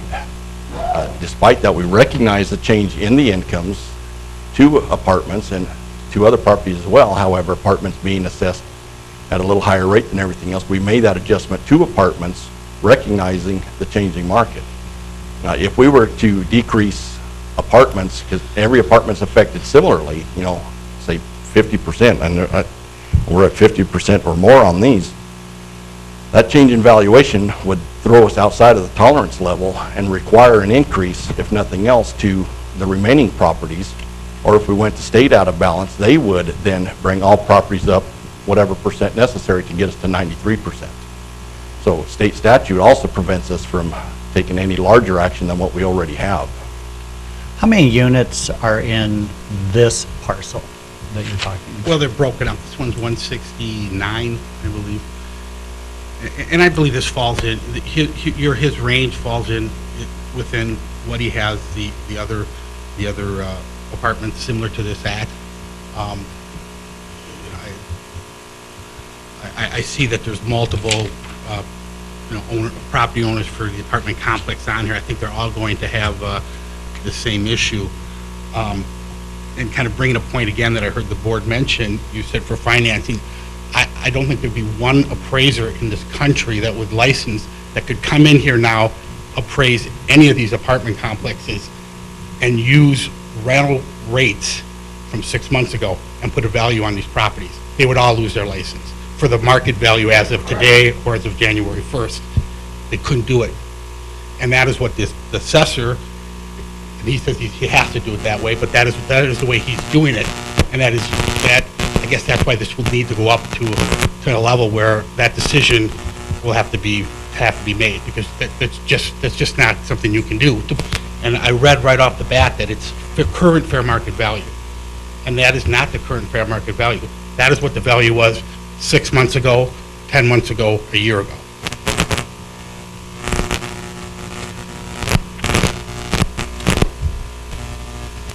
Well, we sit here tonight in a difficult position when this is all the information we have. And again, I'm not, again, I realize you denied or stay with the assessors, and I understand that. Again, my point here was just to put my position where we're at based on this. Okay.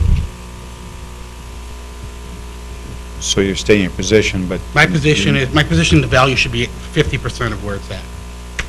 And if you want me to bring out all the income and we start talking about caps rate, Joe had mentioned that the cap rate, because he doesn't have sales. Well, there's multiple ways of doing a cap rate.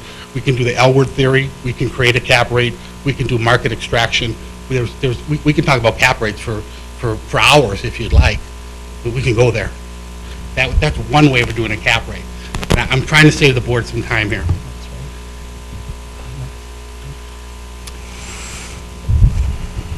I want to make sure I heard you right, though.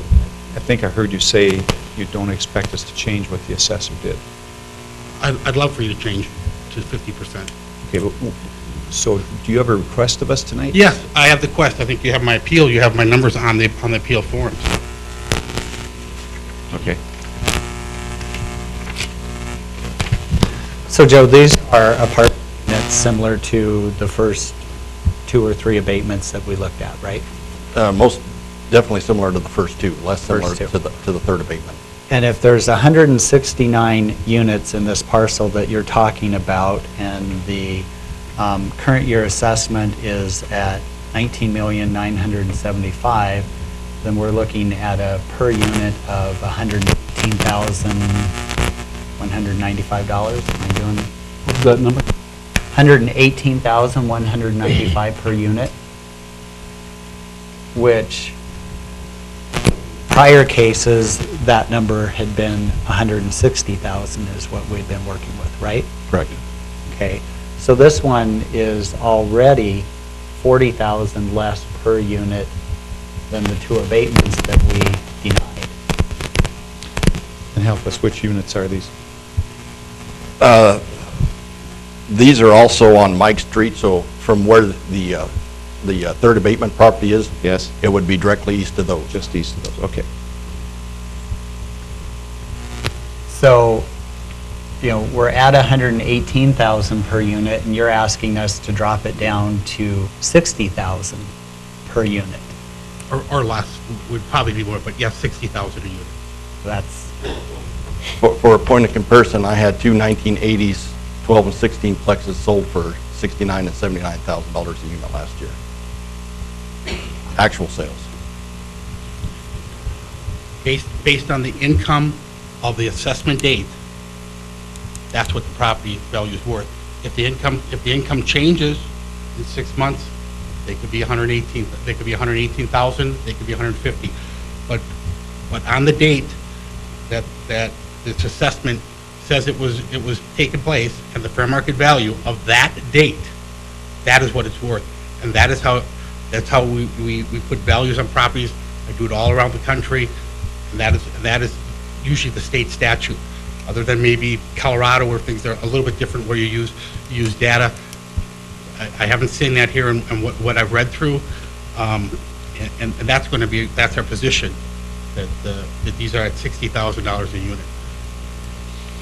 Well, that assessment date is to reflect the property's condition and characteristics as of that date.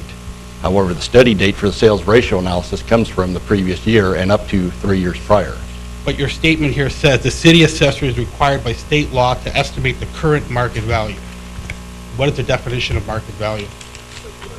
You're going outside of what the state requires. I understand what you're saying, and for appraisal practice, I'm not disagreeing. This is your notice. But I'm also going with what state statute is and how we can arrive at that sales ratio analysis. In a less than dynamic market that we have now, those numbers would be closer together. And this is where we differ. And this probably will have to get settled in, in probably a court law. But for this position right here, I'm saying these are 60, based on our analysis, based on my 25 years of experience of doing these type of properties, based on my credentials, based on what I know, my knowledge of doing this, and the income approach, which is the relevant approach for these properties, these are at $60,000 a unit. If I may, did you say 69 units or 169 units? 160, there's 60,000 per unit. There's two buildings here. I mean, we're talking about there's two parcels. I think we just went with one parcel here. Okay, so a total, if you combine the two, is 169. We're talking on, we're currently assessment on parcel 12, on address 1275 through 75, 431 Mike Street, which you currently have assessment at $19,975,000. And then we have another parcel, which is a 118905000011, 1276.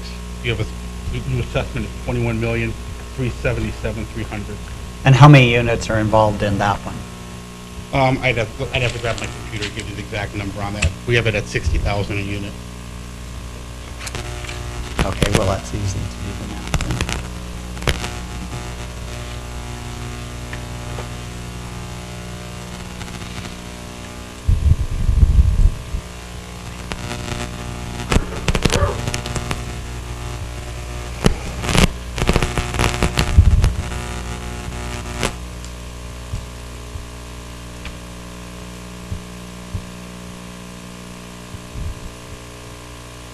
There must be 183 units or thereabouts in the other one.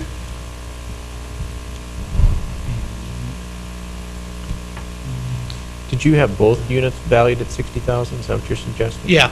So you have 171 units in the first parcel and 183 in the second parcel? Using I have it down at 169, but I'll take yours at 171 for the first one. Just taking your 10,300,000 divided by 60, and that comes up with 171.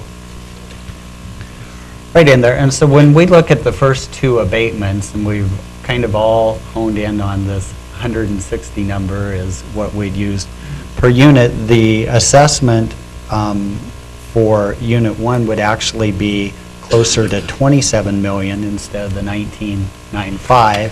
And on the second property, it would be closer to 29 million versus the 21 million, and then you're wanting to drop it down to $60,000 a unit, and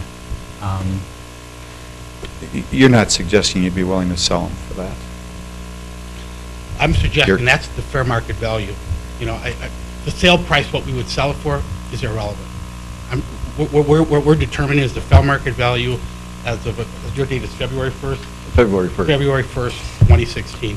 As of that day, putting a value on the property, that's what it's worth. Yeah. Well, I would disagree with that, and the fact that a market value would take a willing buyer and a willing seller, and at that price, I don't know that you'd find a willing seller in this market. A buyer who's going to buy that is going to buy that on 50 cents on the dollar of the cost or less. A willing buyer and a willing seller is a market. I don't know if my seller would be willing to to sell it at half right now. He probably has other investors, he probably, one decision he But a couldn't true do it. sale is a willing seller and a willing buyer at a certain amount, arm's length transaction. You can't sell to your brother for 50 cents on the dollar and come ask us to An investor, profit 50 an cents on the investor dollar. coming in to buy any of these properties is going to base it on the income. They're not going to they're not going to care if they spent 60 million, they spent 40, or what they spent. They're going to say, what is my yield on this property? What is my return? If I put this in, would I be better off putting my money in the bank, or would I be better off putting it into this real estate? And based on the income, this is what an investor would pay for as of February 1st, 2016. And that may be accurate, that may be what an investor would look at, but The you mar- have, the- a buyer. but the seller has to be willing to sell it at that. I mean, you have the anticipation that Well, if my, rents if will my, go if up my here seller, in the future. if my owner keeps past to paying these taxes, he's gonna be forced into bankruptcy, and he will have to sell it at whatever he can get. So, yeah, that's why you have foreclosures, that's why you have property selling at 20 cents on the dollar, 50% on the dollar, all over the country, all the time. So this is a distressed value then, is what you're No, presenting. it's not distressed, it's market value. It's market value. Without a willing seller, that's a distressed value, because that's the only value you're saying someone would come in here and purchase a distressed sale. We both know you have to base that on the time period. Are we talking a distressed sale? Are we leaving it on the market for 3 months, 6 months, or 12 months?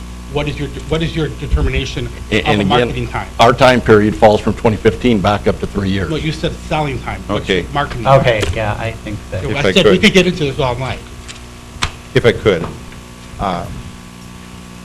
we do need to move on. I have purposely let some of these discussions on these first few properties go longer, because I know we have a number more to discuss. So I think it's okay that we hear some of the argument, pro and con, a little bit more than maybe we will a half hour or an hour from now. sure. So, thank you for being here. I'm just looking for determination Sure. from the board here. You bet. What are your wishes? Or the question is, do we have a motion to change the assessment on these two properties? Move to deny. I would second it. Okay, any discussion? Not, we'll vote Mr. Steiner. Aye. Mr. Oltmans. Aye. Mr. Frenzel. Aye. Mr. Decker. Aye. Chair votes aye. Thank you. Thanks for being here. Joel, thanks. I'm assuming we'll probably be in contact here. We'll be talking. Next. Good evening, Mr. President, City Commission. Good evening. My name is Elaine Myron, and I'm representing the Grand Dakota Partners with the Ramada Grand Dakota Hotel, which is located at 532 15th Street West. And we just had an assessed value that was done by Hotel Egg, and assessed value that, you got this report, Joe, worked with Ben? I don't know if anyone else. I did get that. For whatever reason, I did not include in our packet tonight. I Oh, okay. apologize for that. Okay. I don't know if you need to wait. And the assessed value came back at aggressive price in 7.2 million. Conservative price was at 6.8 million. And assessed value from the city is 14.33 million. So they're just looking to relook at that assessed value. And some of the factors is, it is a 40-year-old hotel. I don't, I know they've been talking about income and revenue, but from 2014 to 2014 to 2015, revenue has 50% decreased. We're also in the market with 25 hotels that 50% are newer hotels also, and strong brands with the Hilton, Marriott brands that are in the market. And the North Dakota primaries, are based on energy and agriculture, and obviously that's an economic impact right now. Mid-market full-service hotel properties are less favorable, also regardless of the demand. And also, the Ramada brand is not a desirable or favorite branding option for buyers. Okay, thank you. Okay. Ms. Myron. Mr. Hirschfeld? We recognize also that the hotel, motel industry is recognizing changing market dynamics with their properties as well. Due to their assessment being at par with other commercial properties, we did not see an ability to decrease them ahead of what the apartments, who were assessed at a higher rate than the other commercial properties. They are also bound by the same sales ratio analysis that all commercial properties are, which kind of handcuffs us and limits us from making any sort of greater change than what we've already done this year.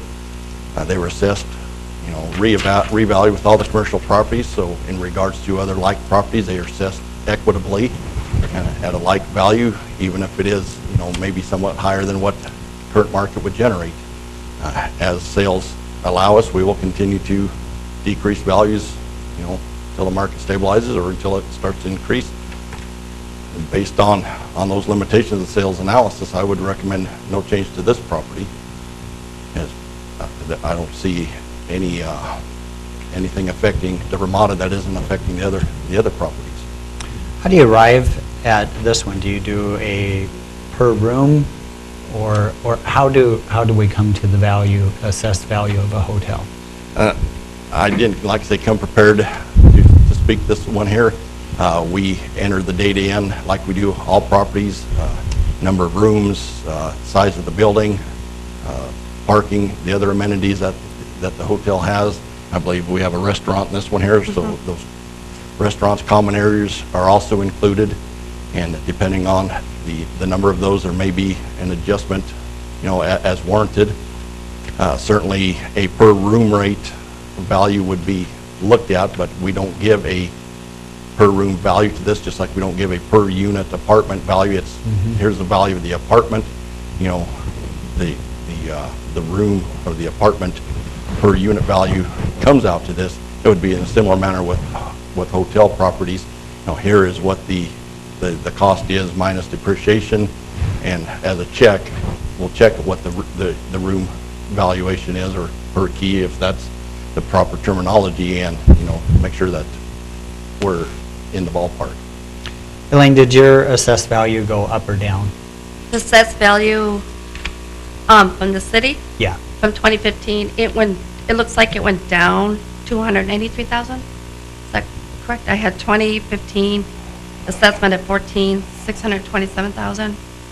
And for 2016, 14,333,000. Again, I apologize, I didn't bring that. I don't know what it did. More than likely, we're looking at a slight decrease due to a change in the depreciation table, because I didn't make a change to commercial properties, so a natural depreciation rate change is possible on this property. Okay. And the assessed value that we got back was done from Hotel A was in February 2016. And what was that value? That was valued, I have a copy here from it. That was valued at 7.2 million, I just said? That's what you said? Yeah, 7.2 million.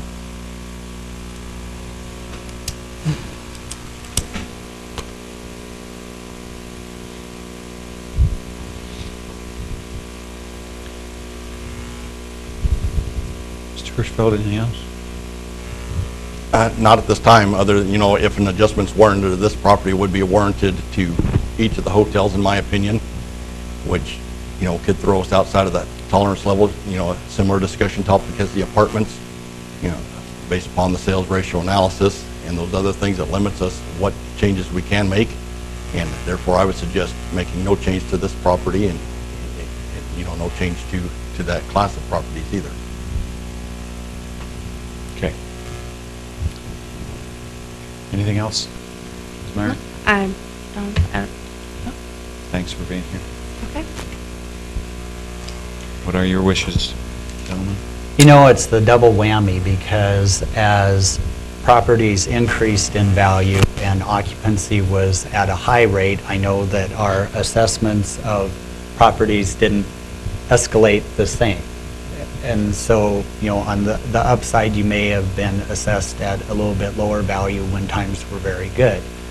The double whammy of that is that now that things have tightened up, the property values are catching up, and now you're hit with lower occupancy but a higher value, because the two lag behind each other, and that's the most difficult time to have an increase in your overall value is when your cash flow has decreased. It was easy to ignore the problem as occupancy was high and your property hadn't adjusted to that.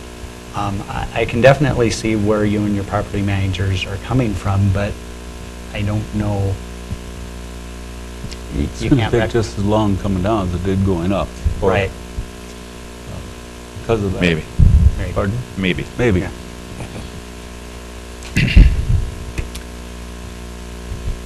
It kind of scares me that the fact that we have all these hotels and motels out there that I don't think we have enough information making changes at this point Right. in time. Okay, again, I think really all we would need is a motion to make a change. And if we don't have one, it's going to be what it is. So I'll ask if there's a motion.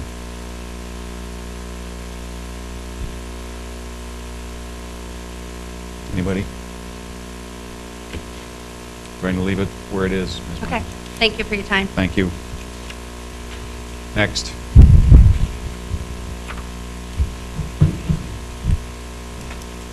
Thank you for your time. My name is Ethan Horn. I'm with Ryan Property Tax Services.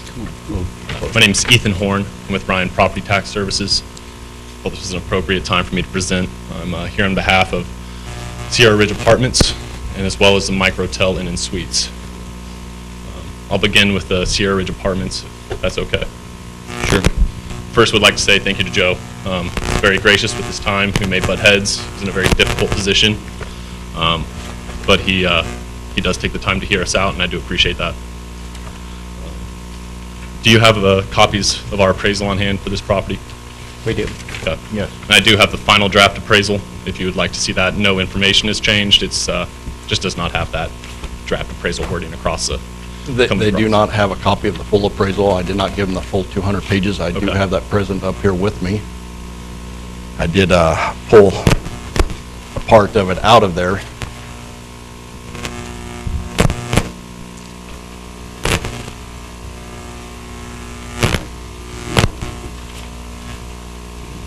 Thank you.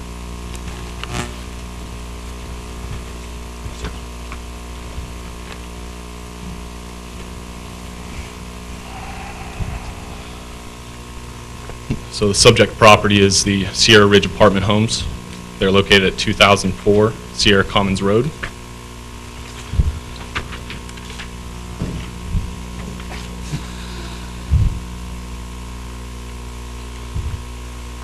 The 2016 valuation for this property is currently $41,213,400. That's $148,000 per unit. What I've presented here today, and the owners of this property have had an appraisal performed. This is with a data valuation that falls in line with the 2016 valuation parameters. And what this value is based on is all three approaches: the cost, the income, and the sales comparison approach.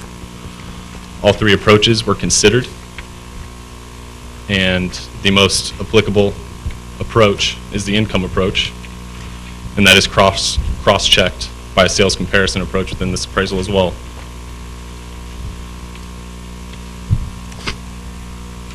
As you'll see on page 2, the market value conclusion for this property is $16,550,000. Are you referring to the appraisal itself? I am. Yes, sir.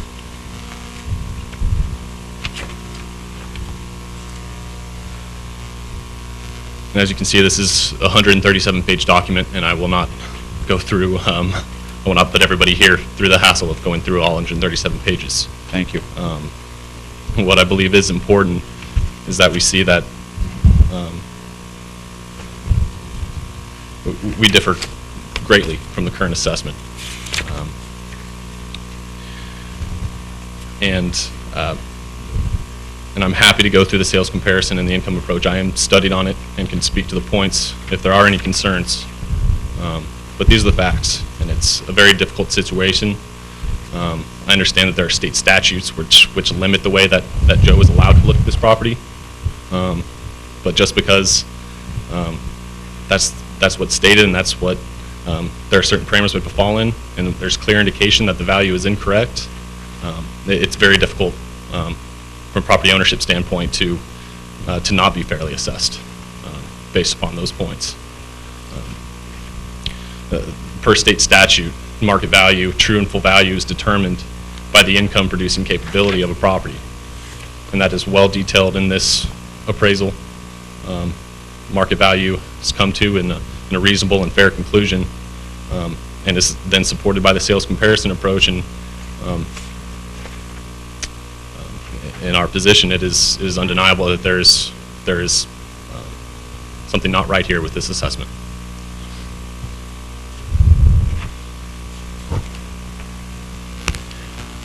Hirschfeld?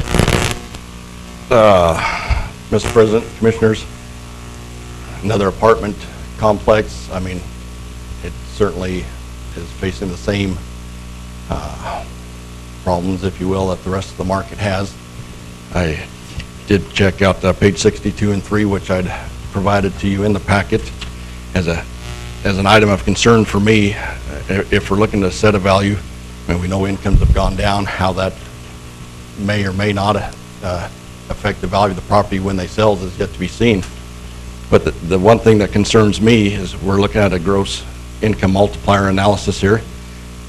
I like using that approach myself, and what concerns me about this one here is, again, this appraisal, comp number 5, is an older structure. Kind of the low ball, if you will, just like we had seen in the other 2 appraisals. The other thing that jumped out at me is sale number 3, which happens to be the Roars sales complex that sold, is not included in this. So I'm not sure what that is. I didn't calculate. Sale number 4, if you will, is another Dickinson sale. That sale has the high end of this multiplier range at 6.46. If you jump across to page 63, they reconcile with the multiplier of 5.25, which is below the 3 most similar properties, but above that comp 5, that outlier. I'd like to speak to that point if I could. Using the reason for the number 3 sale not being included in the gross revenue multiplier is because the revenue and income were not available to analyze what the gross income multiplier was. The sale price and the cap rate were available, so it is used in this analysis, but for this one small section of this appraisal, it just can't be determined. And if we feel that that being left out is skewing this, say we were to use the 6.46, the highest of all these, we're still looking at an indicated value of $21,666,000. So what do you have the true and fair market value assessed at on this property?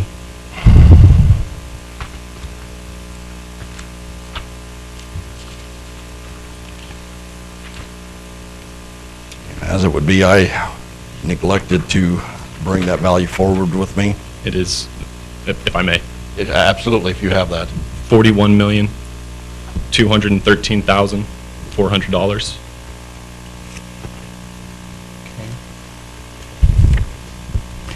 And on a per unit, did you say that was 148,000 now? Using round numbers, yes. It's a 278 unit complex. And I believe last year when we were going through the abatement, or not the abatement process, but the Board of Equalization process, we were at 162. That's On correct. that complex, so we had show a decrease to hit similar, I think, to what we've done to all the other apartments this year. And I'm showing that our 2015 true and full value assessment was $44,821,000. And so you're saying that the new one has dropped by $3 million. Yes. And while that may sound like a substantial figure, when it's relative to this size of a value, it pales in comparison and to the downturn and the effects that this property is seeing.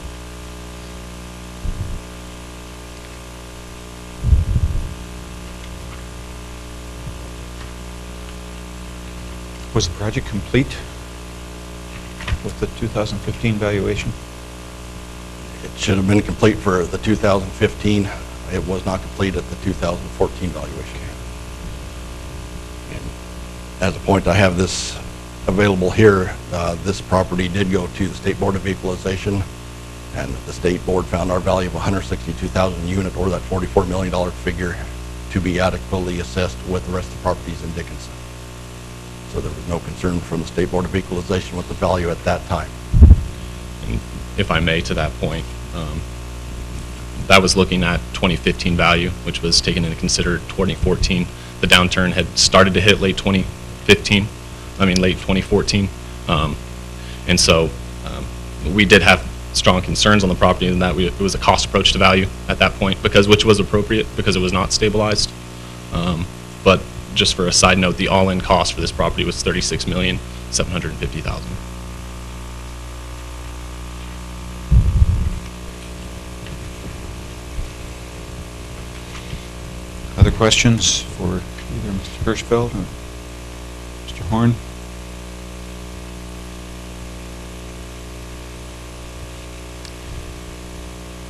You know, when we're again presented with night and day here for arithmetic,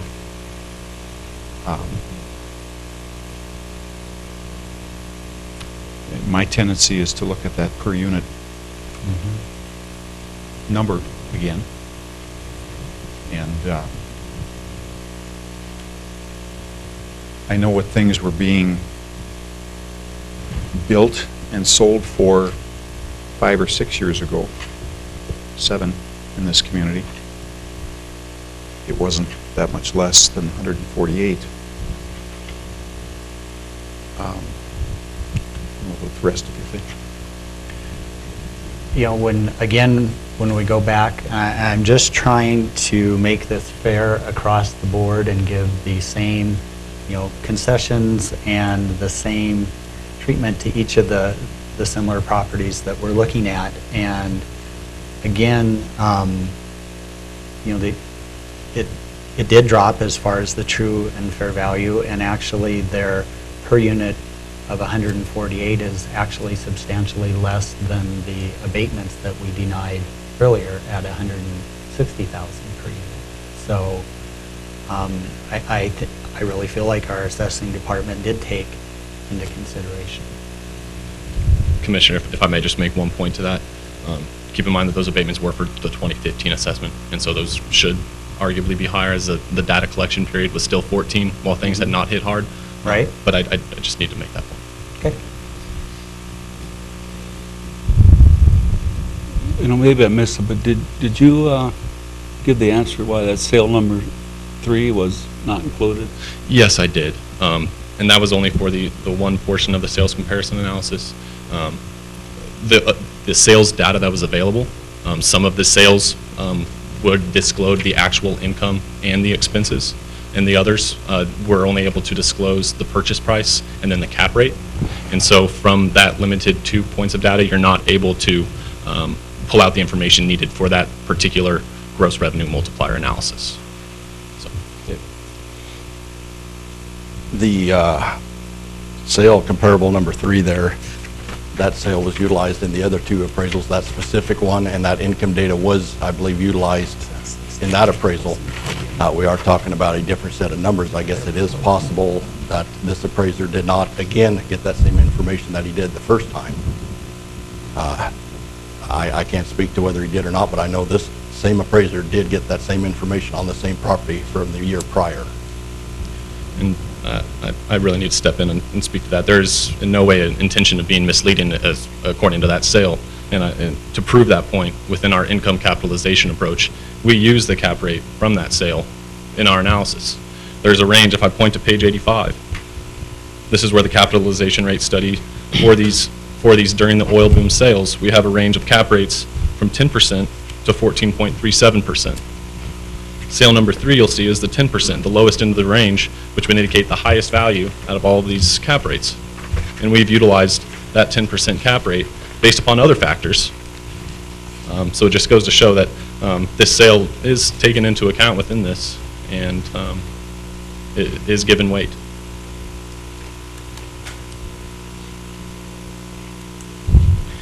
And one more important page I would like to direct you to, just so you can see the numbers, is page 89, and that's the reconciliation of value. And that shows the sales comparison approach value, which is $17.6 million. the income capitalization approach, which is 16.5, and the explanation as to why the values were reconciled based upon the income approach, because it is the most applicable in this situation.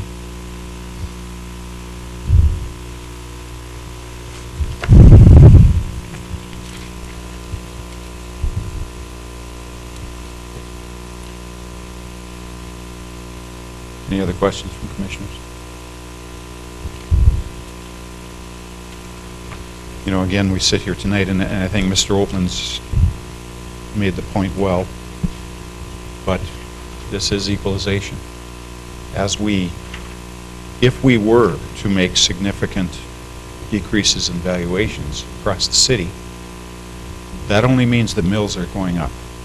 The same amount of property tax is going to be collected regardless. So it does become a fairness call between properties, be they residential or commercial, what we're doing tonight.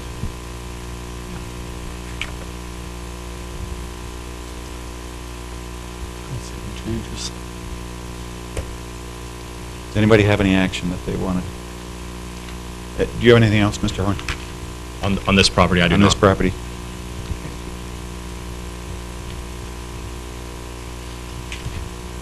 Anybody want? You see a change in order, then a motion would be in order.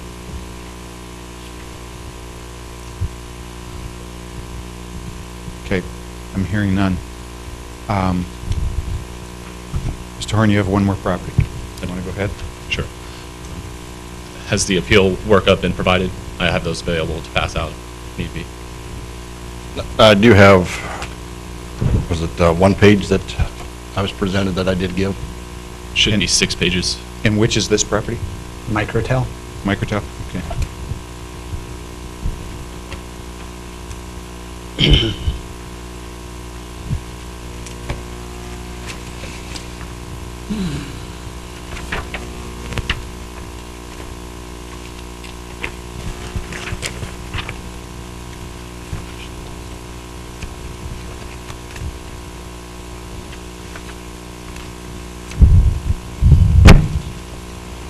Similar story to tell here that you've heard from some other representatives of other hotel properties.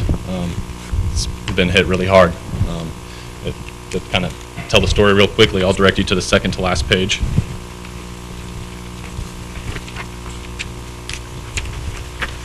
This is the trailing 12 income statement that shows the performance of the property as of 1/31 of 2016. You'll see where I've starred on this, the occupancy changes from year to year. Last year, as of February 1 or January 31st, 2015, occupancy of this property was 78.52%. Here we are today, 1/31 of 2016, occupancy is 20.7%. The property is operating in a loss in the last several months. And it's pretty telling in its own, but we have completed an income capitalization approach. What this has done is looked at the actual performance of the property based on the financials that you see there. And these are all standard assumptions placed within this approach. It's just it's a tough reality of what type of revenue and the expenses that this property is generating. Cap rate can be discussed, and even a 4-point swing, we're still millions of dollars apart. So that could be argued all day, but our indicated value here is a value of $2 million using round numbers, and we're currently assessed at $5.3 million.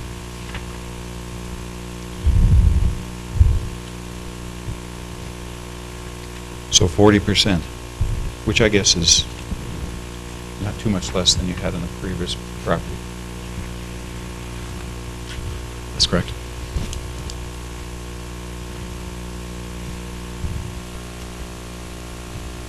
And Mr. Hirschfeld, I don't know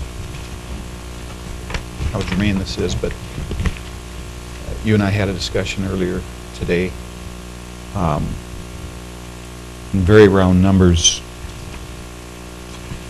city taxes on this property are going to be, at current assessment, are going to be something in the range of $50,000.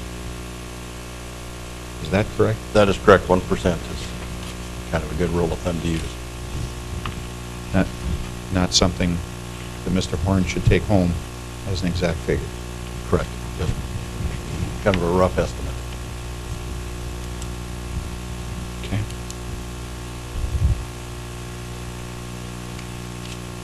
Okay, anything else, Mr. Horn? That is all. Mr. Hirschfeld? I don't know that I have anything that I can contribute that you haven't already heard tonight. Based upon our limitations, we recognize what's happening with this market. As the sales ratio allows, we will be making decreases, or if the market changes, it'll be an increase, but based upon what's going on, we do anticipate, continued downward trend through next year, and, we'll review the sales utilized and act accordingly.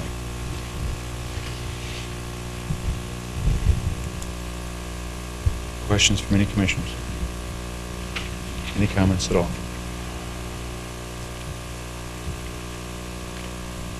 So I'll again ask if you want to take any action to change this assessment.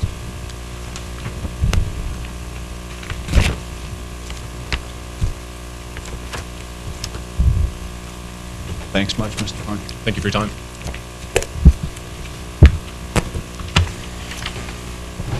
Next.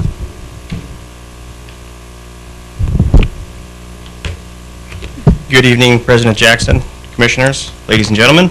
My name is Jared Sheeler, and I am the owner-operator of the Hub Convenience Stores and Schlotzsky's Deli, located at 191 40th Street West in North Dickinson.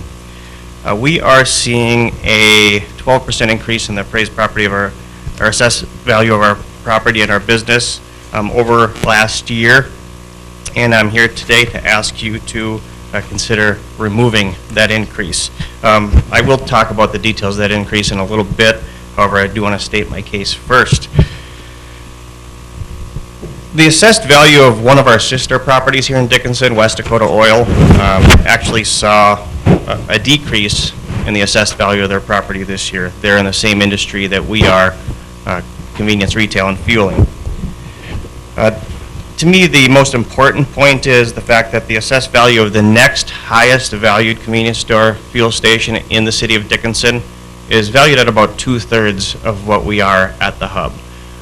Now, there's been talk of outliers tonight. Do I believe that the Hub is and should be an outlier? No question. I mean, I think we can all agree to that, but a 50% premium above the next highest valued store that, by the way, does a ton more revenue than we do, I think that's a little excessive.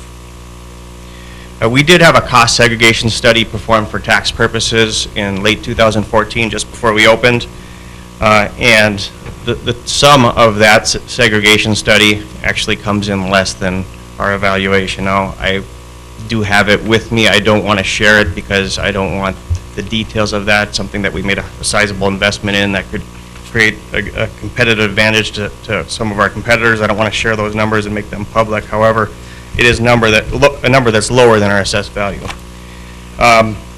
There's been talk this evening also of using the income approach. I mean, we've lost a lot of money at the Hub in our first year. Of course, that's a risk that any business owner takes when they open a business. However, we had to put a fairly sizable cash injection as shareholders, upwards of real close to $1 million in year one. So, aside from us disagreeing with the assessed value, arguably we can't afford an increase as well. And all this is in addition to the fact that we do have an upcoming pretty sizable special assessment in 2017 for the 40th Street District, something that you guys are all familiar with.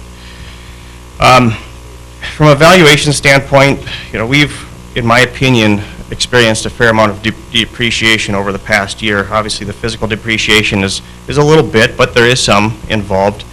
From a functional standpoint, the functional depreciation that we've seen, we have a business that right now in the current economic environment is overbuilt. Is that your guys' fault? Absolutely not. However, it doesn't change the fact that we have probably too big of a facility. We have a restaurant in an area that's not great for a restaurant.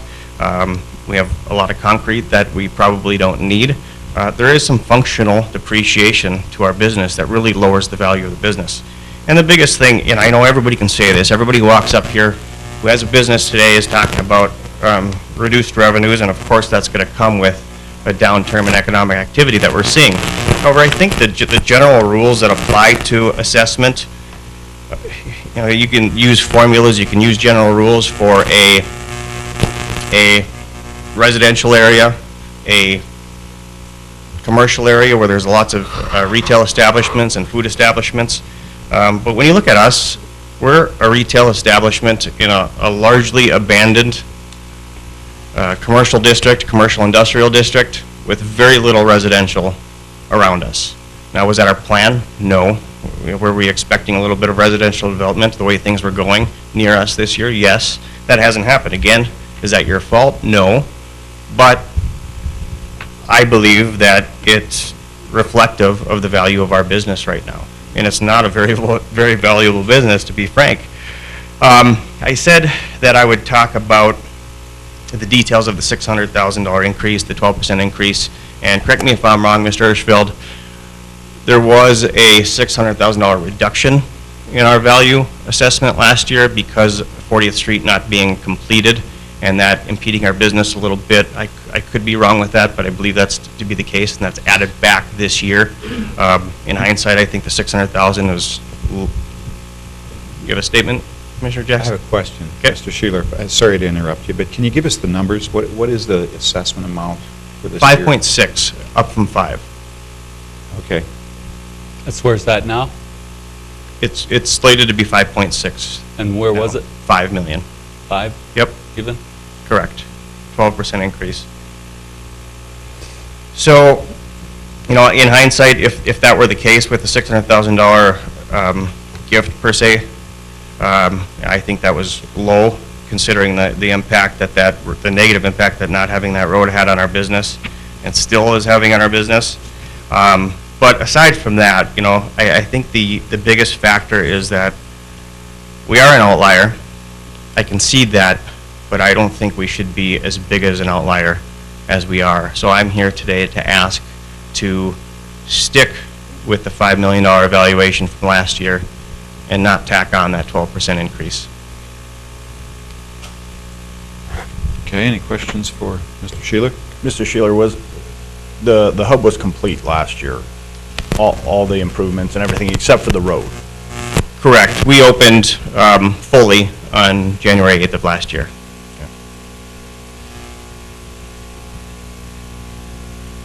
Your assessment was how much on that road? Our special assessment, to be determined. Pardon? That's to be determined. Okay, but I think the assessment has been published, has it not?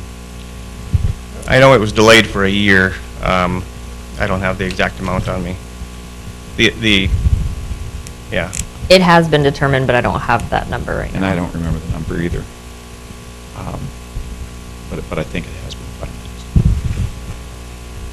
finalized. Any other questions? Mr. Hirschfeld? Mr. Sheeler is correct in stating that the obsolescence that we provided on that building last year due to the adverse conditions from that 40th Street build-out has been added this year because the road is complete. I would recognize that the special assessments would negatively affect the price of that property and should be considered. However, it does not appear we have that value in front of us today, and so I won't speak any further than that.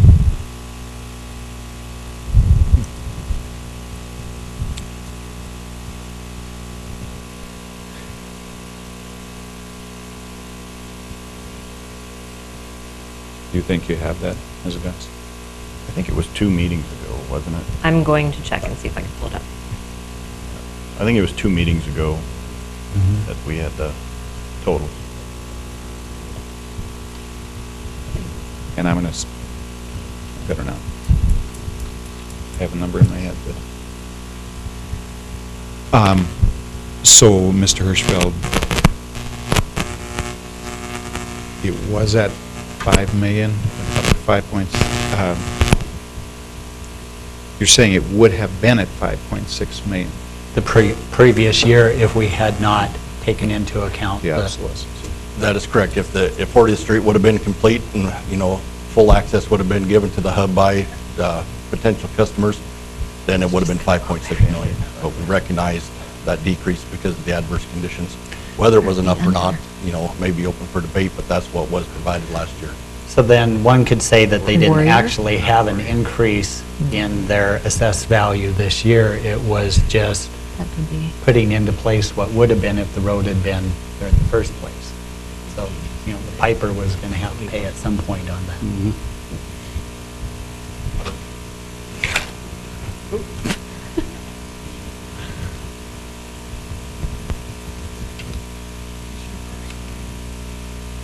Street 1 and 2.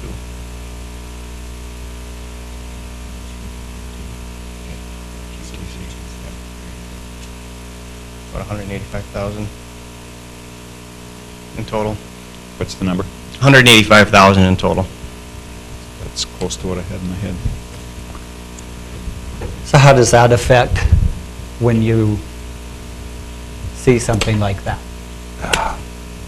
A potential purchaser, whether it be for this, for the hub, or whether it would be for a house, Right. they would respond negatively to that because that's an additional cost, so they would have to take that off the purchase price. Okay.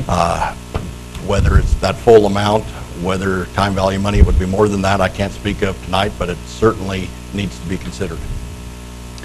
So you don't generally, your math isn't generally a dollar for dollar, there's something more involved in that? It could be, without Okay. seeing how the specials is set up, I don't want to comment too far on any further on this. And the specials are going to start being assessed in 17. 17. Well, my gut would tell me that you didn't have an increase on your property because there was a concession made because of incompleteness of the road, and that you knew at some point the road was going to be completed and that number was going to be put back into place. And so I look at this assessment and it just really came to where it was supposed to be.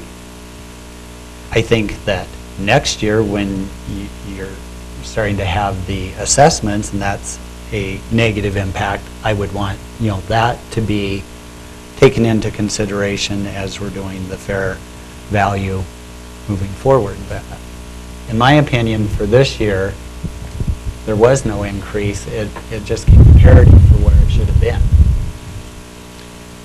And as a matter of course, Mr. Hirschfeld, when you do your work, do you look at those specials? We do.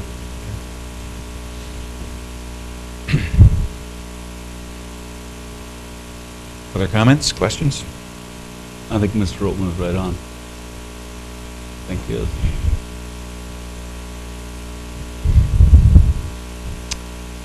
Mr. Sheeler, anything else?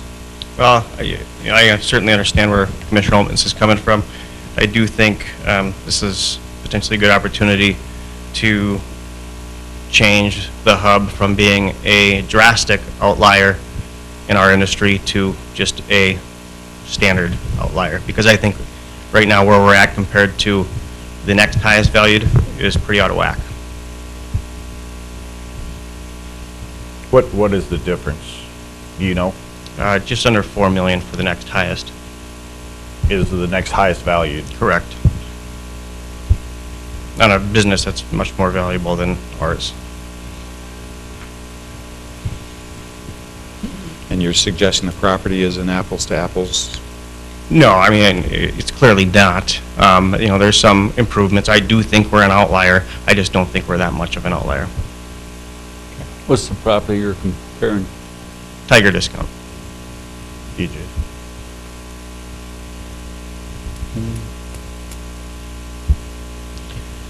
Anything else, Mr. Hirschfeld? I really don't, going through this, it's certainly looking like the revaluation caught us at a great time. Sarcastically or not. I mean, we hit it at the peak of the valuation. It sounded like, we could benefit from another revaluation this year because of the changes. However, we have what we have. It took us 3 years to get the last revaluation done. to do a total revaluation of commercial properties. Again, is a 7-year waiting list now. To perform that, I mean, it was quite a feat for the company that did it, and they specialize in that. We can't do that in-house. I mean, certainly you can, each one of these see their point with this changing market. However, we can't even begin to catch everybody and do it accurately and remain equitable. So we go back to the equitable valuation that we have from the revaluation and adjust as the sales ratio and how the state of North Dakota statute allows us to. You know, if they elect to make a change in that procedure because of this market that we have in the West, then so be it. We'll work under those parameters.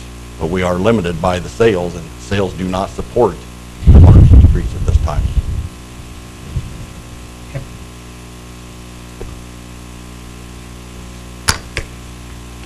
Okay, I'll ask if you wish to make any changes to this property.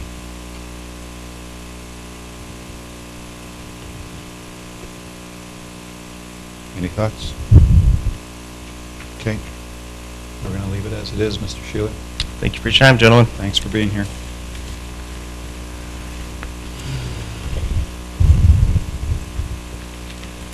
Louis Dorval, it's 751 8th Avenue Southwest. I don't have a problem with the 10% raise, which is average over the last 10 years since we built the house. I do have a question about, excuse me, the, you do an area of town for equalization, what, in fourths, or will you do 20% or 25% of the town this year, 25% of the town next year? Is that what I understand? Give or take, yes. So, Okay, can I jump in here? We do equalizations across the entire city. Equalization, yes. Revaluation, we do in chunks. Make sure. so you have a house that's, for example, $500,000 home, evaluator assessed this year, that won't be assessed again until 4 years from now, or 5th year from now, actually. Depending on the market conditions in Dickinson, that value can go up or down. We do that annually. Okay. And we do that through our sales ratio analysis that we brought up several times. So, however, the actual characteristics that we use on the valuation of that property is re-looked at, reassessed, hopefully now on a continuing basis. IAAO standards, the international assessing officials suggest every 5 to 7 years. North Dakota's requirement was 10 years. That was waived, I think, in 2000 or 2010, 2011. With the boom in the West, the understaffed offices recognizing we can't perform a revaluation while we're scrambling just to put new construction on. And that's where we've gotten out to being 16 years now. So we're getting back on that 5 to 7 year schedule, and depending on how long it takes my appraiser to get across it, then he will start over again. so if you could get every home in Dickinson every 5th year, is that logical? We can use that for discussion, yes. So the ones that are evaluated first, now the market goes down, so next year they'll be, whichever 20% you evaluate will be at a lower rate. The next ones will be at a lower rate if the market continues down. No, sir. If there's a 10% decrease in the market, the ones that over the last 2 years that we've reevaluated that you're speaking of, those values will come down 10% also. They won't be left up there. Those values will trail with the market. So your valuation would come down also. But what the every 5 to 7 But the years... assessment wouldn't. It could. Could. Is that correct? It could. It could. What the 5 to 7 years does is, let's say next year you finish your basement. Mr. Hirschfeld won't know about that for 5 years. But there will be a new process a year from now to set a value. Am I saying anything wrong? No, you're completely accurate. I mean, we valued your house this year. Next year you go in and finish your basement. You've added value to that house. We don't recognize that until we come back around and look at that house again. That's what we're trying to do. That's the changes that have happened since 2000. We're trying to recognize what's happened to that house since 2000 and get this to 2016. But every year, we reevaluate based on market conditions, what comparable homes have sold for, what the market, and there's a theorem that plugs in, and that's how the new numbers are generated each year, so.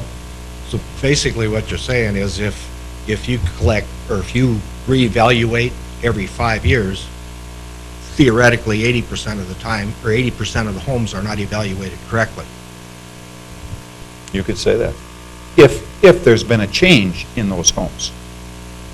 Well, I know our discussion here, or earlier when I talked to you downstairs, is that now if you, maybe a home was used for a rental and it's basically been trashed, so when you come in and you do that home, you evaluate that home at a lesser value because it's not up to standards or normal or whatever.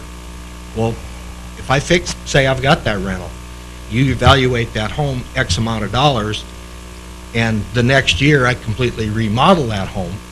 So for the next 5 years, I'm valued at a lesser value. Yes. Yes. Until you come back in again. Yes. That's not equalization here. Well, that's a limitation of the system. The alternative is we have a company come in at, what was the quote 3 years ago, $1 million to do this every year for $1 million.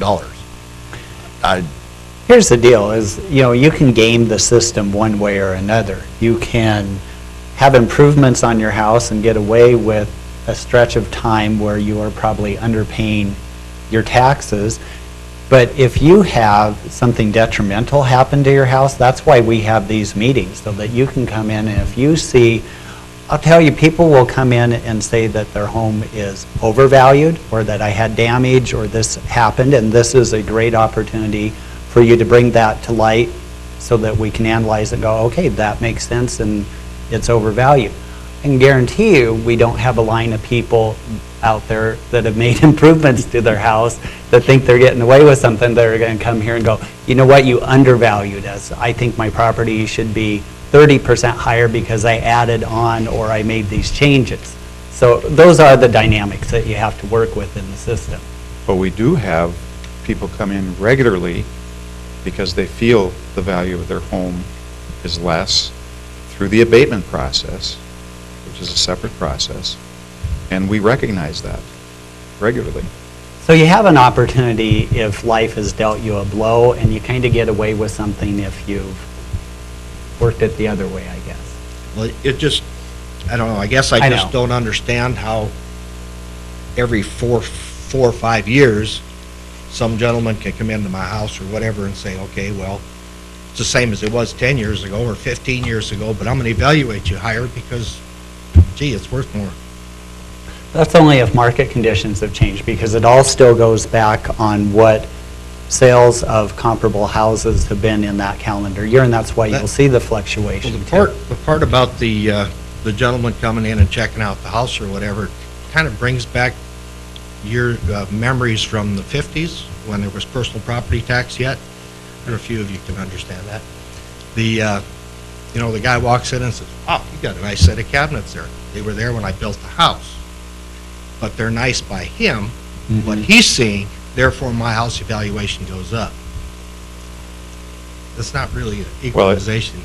Again, the intent is to compare your home to your neighbor's home, to my home, and try to get a fair or an equalized value on that home on which to apply the taxes. That's the intent. I don't think anybody here would say it comes out perfect. No, I agree with you there. I agree with that. What I'm saying, I guess, is beauty's in the eye of the beholder. The gentleman walks into my house and says, wow, this is really nice, whether it's 1,000 square feet or 2,000 square feet. But you got nice stuff, so you're going to be taxed more than he is, for example. You got a lot nicer house than I got. Your house must be worth more than mine. But that's why there's comparables done also. You can take your house or take your house, and the next guy says, you have much nicer cabins than I do, or 1,000 square foot each, you know, how come I'm less than what, or more than what he is, or the same as what you are? You know, so comparables are out there, you know. We compare the homes to the value, the structures, to the interior, to the attachments, to just about everything that we can to get the right number on there. Well, I've done some of those comparisons in square foot and whatever, but my house in particular has gone up on the average of 10% a year, every year since I bought it. This year's 10.3. Well, I can answer that, because the values of everybody's homes went up over the last years. Okay? Well, not. 10 years ago, your some of them house I- probably was half what it's valued at today. From what I've seen in the taxable values, a lot of them that I've seen with the same size home has been in the 5 to 7% range. I've gone up 10% every year. Well, I shouldn't say that every year. We did have a reduction one year of 5% went down. The very next year, it went up 26. It's like gas. 10%. It goes up big. When it comes down, it goes down a penny, right? I'm still not sure I understand the process, but Thank you.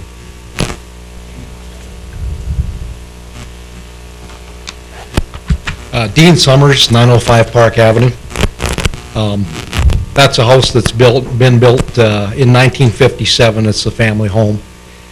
And I'll just say good evening, gentlemen and commissioners. Thank you for listening to everybody tonight. It's a tough situation. You know, we've heard from some residential people, a lot of commercial people, and the residential people generally have been here and are stable. The commercial people, there's a lot of speculation involved, and we kind of understand that. If they want to go out on a limb and risk a bunch of money to make a bunch of money, fine, and sometimes that doesn't work, and we're seeing the results of that. And that's kind of the way things are. The taxes, or the fair, real and true value on this house has gone up $1,300. And that pales in comparison with a lot of situations, but I just think that, you know, yes, this is the place to find the value of the house, and the taxes is a different compartmentalized situation, as Mr. Steiner said earlier. Understand that. My concern is kind of just the general whole property situation in Dickinson. 3 blocks from the residential house is the old hospital, the old Dickinson Clinic, and I didn't ask, you know, did the values go up on those 2 buildings? You know, here we sit with empty properties, and there may or may not be plans in the works, but that's kind of the problem with urban situations in some of the bigger cities that we've seen. We're going to see that, and you know, I kind of just, in the last month, I went through a number of things. You know, you can watch CNN, you can watch the local news. Mr. Burgum, Mr. Trump, both say we're in a recession, and whether you agree with politicians or not, that's kind of the deal. Fair and true value is what's accounted for in comparison and figured out by this group. And I noticed tonight I don't see any residential realtors tonight for some reason. Nobody's come forward. And that's a list of what I've got here too, and I'd just like to hand that out to you folks too. Within that 3 blocks area from the house that the family owns, 17 properties up for sale. And that's not going to bode well, you know, with the situation in the future. You know, we set the values going forward, and those houses sell, then you do a comparison. Well, okay, so if it's going that way, if everything is headed south, that's a problem. And then, like Mr. Steiner said, you know, taxes don't go down. Okay, fine. Yeah, they don't, but that's a problem. you can just look around and see, during the boom times, you couldn't get anybody to do anything because people were so busy, you couldn't find people to do anything. And now it's kind of the other way around. People are jumping over each other to underbid you and try to get, a better toehold and so forth, which is great for competition, but at the same time, I just looked up BNSF cutbacks, 100 layoffs in the Midwest from Trains.com. Peabody Coal, Gillette, Wyoming, 465 jobs lost, according to the Gillette News Record, 410. Miles City Sandgel folds up, jobs lost there, 415, Billings Gazette. U.S. National Postage down 2 cents, first time in 100 years. Rig count, 200 back last year, now, 30 maybe? Okay, then the other things to come. Dickinson real estate transfers next year. How many are we going to have? What's the value? Dickinson occupancy rates and rental, we heard those commercial guys, 20%. Hotel motel, 50%. That's not good. Dickinson student enrollment, what is that compared to last year? Dickinson taxable collections, city, county, state, down. The figures are coming in, but they're not good. So anyway, I just thought I'd make this up. These are the list of the properties that are currently on the market, just FYI, so that you can kind of, and I don't think anybody's sticking their heads in the sand on this, but, it's kind of a scary situation. And I'd like to speak just to you as a government entity. Okay, do your best. I know you're trying. Taxes, use our taxes wisely. You folks are elected and appointed, and people's vote you in as far as positions, and people get hired from the entity. So, I've seen a lot of waste in taxes this past year. I've seen all kinds of crazy things. Street sweepers in a train. Why not just one out there? I've seen, the city put up these new street signs, cross-hatched green and white street signs. They're about double the size and highly reflective. Okay, yeah, I'm getting old, but I think I can still see the old ones. Did we really need to spend that? Even in here, all this nice audio-visual stuff. I think the podium here last year was about this size. Our tax money is your money, my money. With the downturn affecting everybody, and that's the situation, we need to be cognizant of what we're doing. And I know Mr. Hirschfeld and Mr. Farrar, I've talked to them both about this particular assessment and valuation, and whether it is or is not, it keeps going up. Everything keeps going up. But you can see that some of these things are going backwards. And I think the time has come too that people may have to consider, tightening the belts, cutting back. Companies have done it. I think maybe government should do it. And of course, some of the politicians say, well, we're going to cut this, we're going to cut that. Well, what they cut at the state level, people at the local level will try to take back. So, it's a plus and minus thing, and I don't think anybody's crazy enough to believe that it's not, but it's just, our money. We need to be careful of it and be very sharp about how we're going about this and being fair. And I think that you folks are doing an admirable job trying to do what you can. And I know a lot of these people in the commercial side, they're going to be in trouble. I can see the writing on the wall. It's not going to be good. And they're looking for help, and unfortunately they're not going to get it. They were the ones that wanted to cut a fat hog in the first place, and well, okay, you try, and if you make a big buck, fine, and if you don't, that's your gamble. So it's just one of those things. So thank you all, appreciate it, and thanks for staying late and listening to everybody, and I hope there's better times ahead. I hope there is, but And I'm just afraid that we're all kind of in for the belt tightening of a lifetime, and we've seen the cyclicals. Mr. Summers,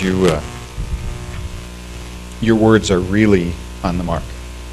They're really on the mark. And I wish every citizen in this community could be in on the conversations that we have, not only during meetings and between meetings with staff and whatnot. You know, I could take an hour or two really easy and respond to some of the things mostly favorably to what you've done, but at least know this.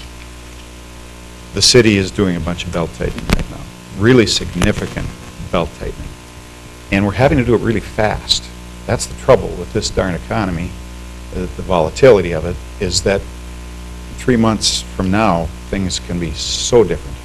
And a few months ago, things were so different. We adjusted budget last October when we approved our 2016 budget, and by November and December, we were realizing we had to adjust downward again significantly. So there is a lot of belt tightening going on. We may have a difference of opinion as to where the belt tightening should be, but it is happening. Things will be better. I'm convinced of that. I wish I knew when and how much. Time will tell. Yeah. But thanks for your Thank you. comments.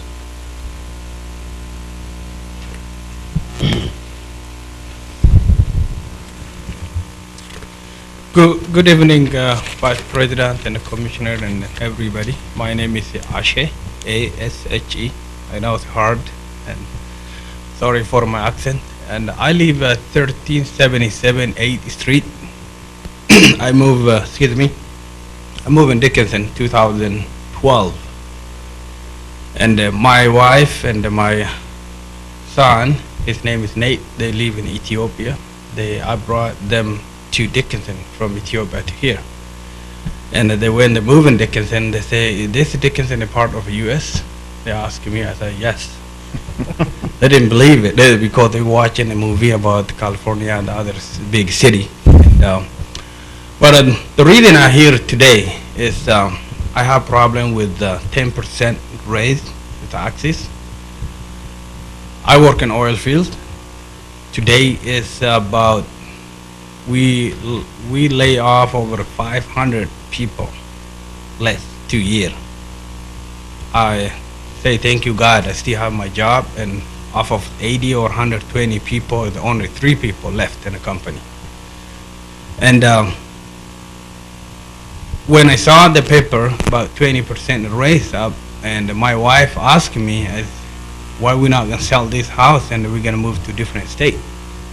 I say, you know what, this is my hometown, this is my home state. I'm not gonna move to any state. I've been in a couple of states, in Wyoming, California, Colorado, and Maryland. I used to run my little job, but they stopped that. So I told my wife, this is the place I could raise my kid.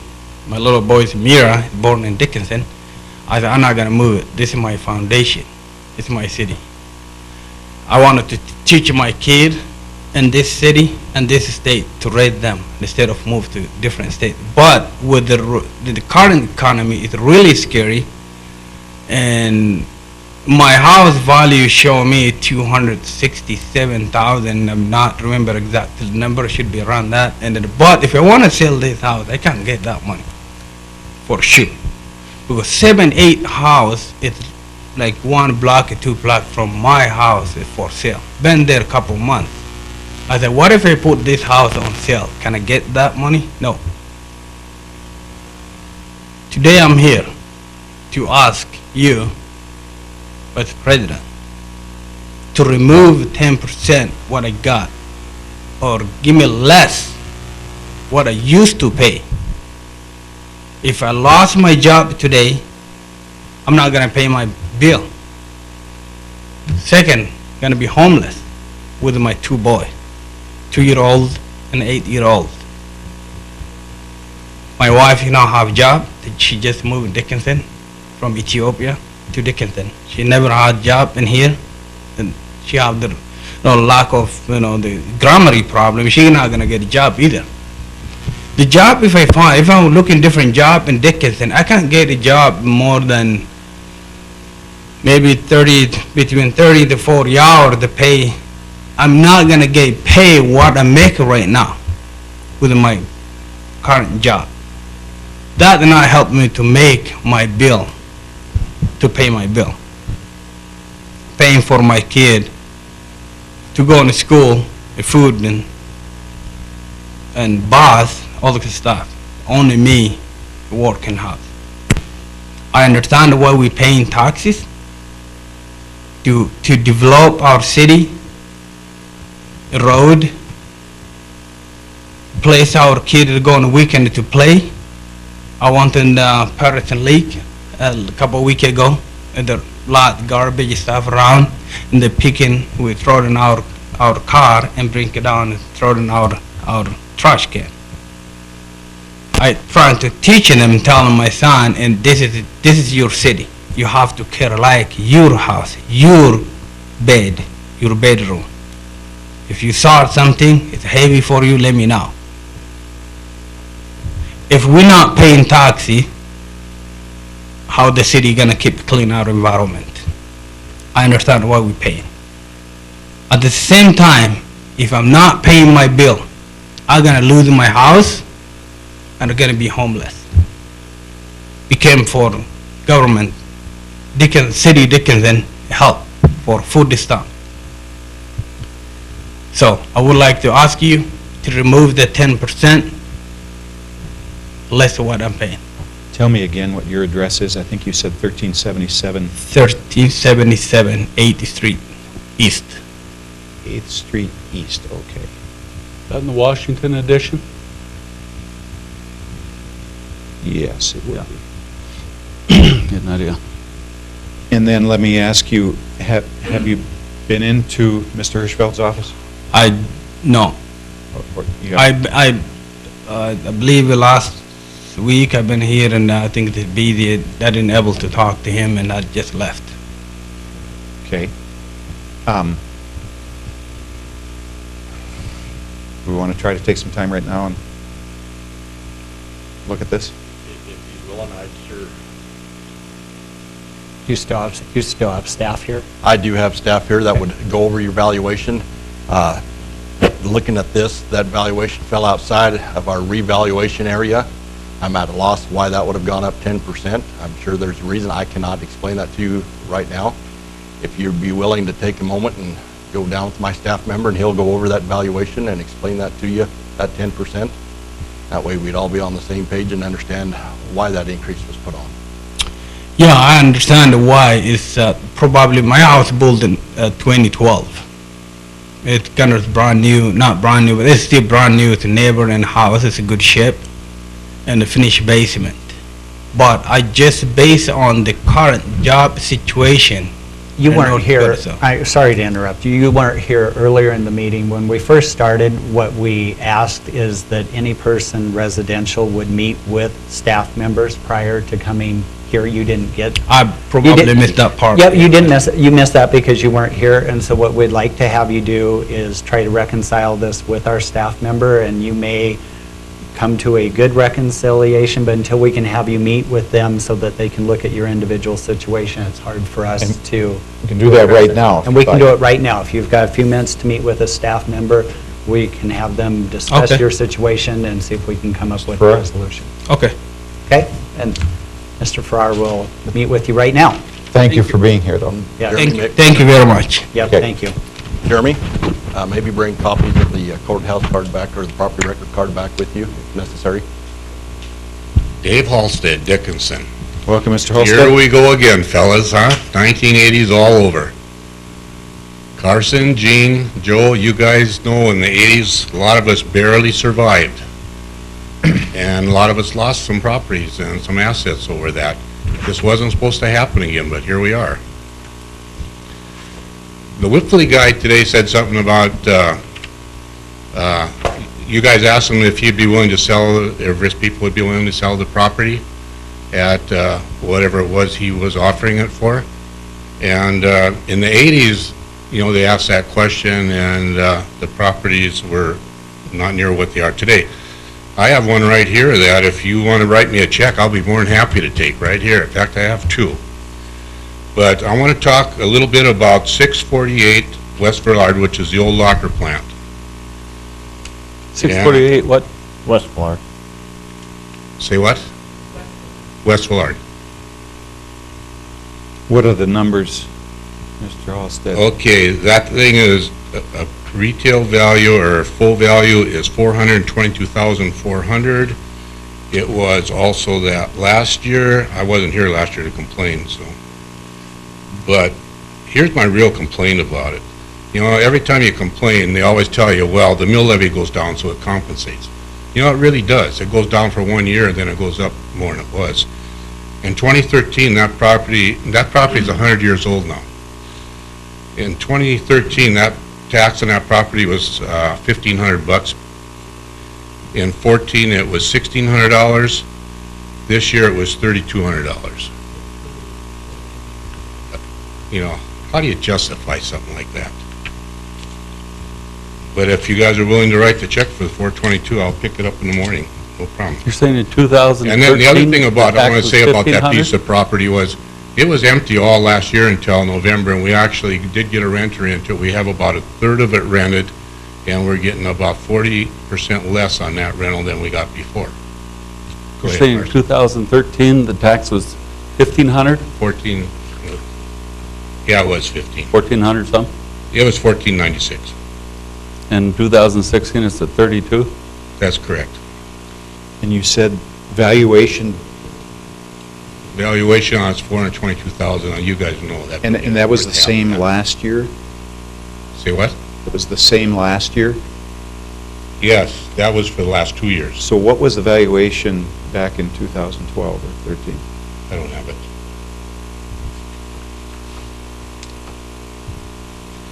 The other one I have, you know, you guys talk about what happens when people can't afford to pay.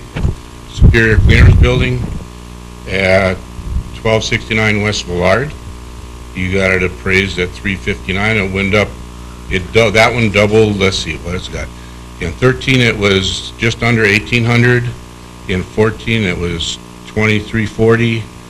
And then it went to 2722. Well, the renter I had in there, I tried to raise his rent a couple $100 to compensate for that and for the extra insurance.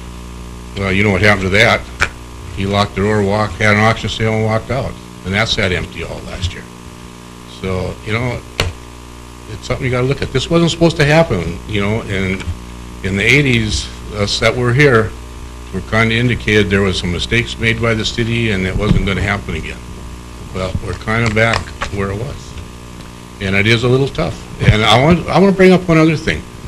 We ended up having to liquidate some assets to survive that 1980s bust. A lot of you guys as friends, I had 3 accountants and 1 attorney as partners in a motel here. We sold that on a livable loss. We lost some pretty good money on that just to bail out of it. So it does happen. Have you been in to talk to Mr. Hirschfeld? No, I just got back yesterday. Okay. But, I mean, we're talking a big difference. And taxes are doubling on some of these properties. And I got more, but yeah, you guys know that, but it's a problem. Okay, Thanks. thank you. Superior Water Utility to find out that left. Anyone else? You got that down. That's a terrible case. I'll take them up. Jim Sullivan with Sullivan Properties, and I got our notice, but we've had some problems with our post office in Williston, so I just got it a couple days ago. I talked to Joe, and he went through our buildings. Our buildings are income restricted. North Dakota HIF, we have 30 units, so 30% or 9 of them are HIF restricted. And we did get an appraisal, and I'll tell you what the appraisal is. Mr. Sullivan, excuse me, can you give us some addresses? Yes. Some locations? 1257, 23rd Street West. I'm sorry, say it again. 1257, 23rd Street West, 1141, 23rd Street West, and 1197, 23rd Street West. Okay, Country Oaks. Country Oaks Right. Estates, yeah. Okay. Okay, go ahead. Okay, thanks. And I realize the appraisals aren't the big factor, so I'll probably go to Joe's numbers, what he's got on these. Our appraisal with it, without the income restricted, we had it both ways. It was 4.3, and then income restricted, it was 3.4. But even taking that aside, I think, Joe, you did take into account the sixplex, the Able one, where they have 9 units total. Because there is, at that, if I'm just using, is it 166,000 is what we're using as an apartment unit as an average? 160. That's been our working. 160? Working number on some of these, whether that pertains to yours, I'm not prepared to say. Sure. No, okay, But what- that's, yeah, okay, and I realize that, and I apologize, I haven't been in to see you. No, and that's fine. I do want to caveat that 165 or 160, that was based off of 2014 prices in the 2015 valuation. We have decreased that 7.5% roughly, so it should be a little less than that. Yeah, okay. yeah, some of them came in at 148. Yeah. Okay. Yep. Well, I'm just going to use the 166 as, so, but apparently there was a calculation used in the sixplex because our unit there was, well, our total 30 units were used at 5,045,200 divided by 30 is about 168,000. On the sixplex, then we take into account, and I apologize, I haven't spoke to Joe, I should. But Mike called and told me the meeting was today. So you used 122,500 on the sixplex, were totally restricted income units stable. And then we have 3 in the 12plex. So my numbers came up, if we use your 735,300 for the sixplex, and then use 122,500 times 3 for 3 units in one of the 12plexes, and then use 166,000 times 9, and I'm using 166. If it would be less, that'd be great. I got 1,494,000. Then the 122,500, I'm sorry, times 3 is 367,500. And then the last 12plex, using 166,000 times 12, those total numbers give us like 4,591,500 versus the 5,045,200. And that's why I'm asking for you to look at that. And I'm just using it, Joe, based on the numbers that we got from you. So I'm not even using our appraisals. And the difference may be explained, and I'd have to sit down and look at it and go over it with you too. Sure, and I'd welcome that. That'd be great. By the economies of scale where, it's cheaper to put up 48-plex than it is a 12-plex. That may account for some of this. Beyond that, I'm not prepared at all to discuss it, but willing to sit down with you and go over it, so. That'd be great. Perfect.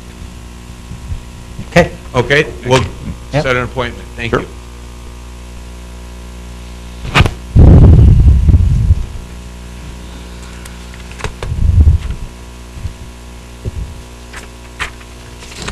I guess it's evening, gentlemen. I'm not going to beat a dead horse. They've already hit on a lot of points. Kurt Decker's, 561 4th Avenue Southwest. I'm just south of the river and just a little bit northeast of Hart River. My concern is I went back and checked over some of my old assessments, and I'm all over the board with them. 2007, we're consistent 12%, 13%, 10%. 2009, I got hit with the tornado, rebuilt it in 2010.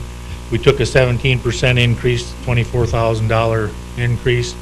Then it dropped off 2%, but then the next year, 2012, jumped $38,000. There's a 23% increase. Can I interrupt you? Yes, sir. This isn't a single-family home. Yes, it is. This is a single-family. Yes. Okay. Yep. 561 4th Avenue Southwest. Yep, just a Okay. couple blocks northeast of Hart River Elementary. And, Okay. so And it's all over the board with the percentage increases, is my question. Why is that? Last 13 and 14, it was a 3.5% increase. Okay, now, are those valuation numbers or taxes? That's the change in assessment, percentage-wise. Okay. 12,000, 15,000, 13,000, 24,200, drops off 3,300, jumps 38,000, drops back down to 7,100 for 2 years, and this year, $60,900. I mean, I'm all over the board. What's going on? I can live with consistency. Like you mentioned, we're evaluating the city. You're increasing it. I'm hearing 10%. I'm all over the board with this thing. I just want to know, why is there so much inconsistency in the change in assessment from year to year? Is the value today, Mr. Decker, where it should be? Do you Jeremy came last week. I called.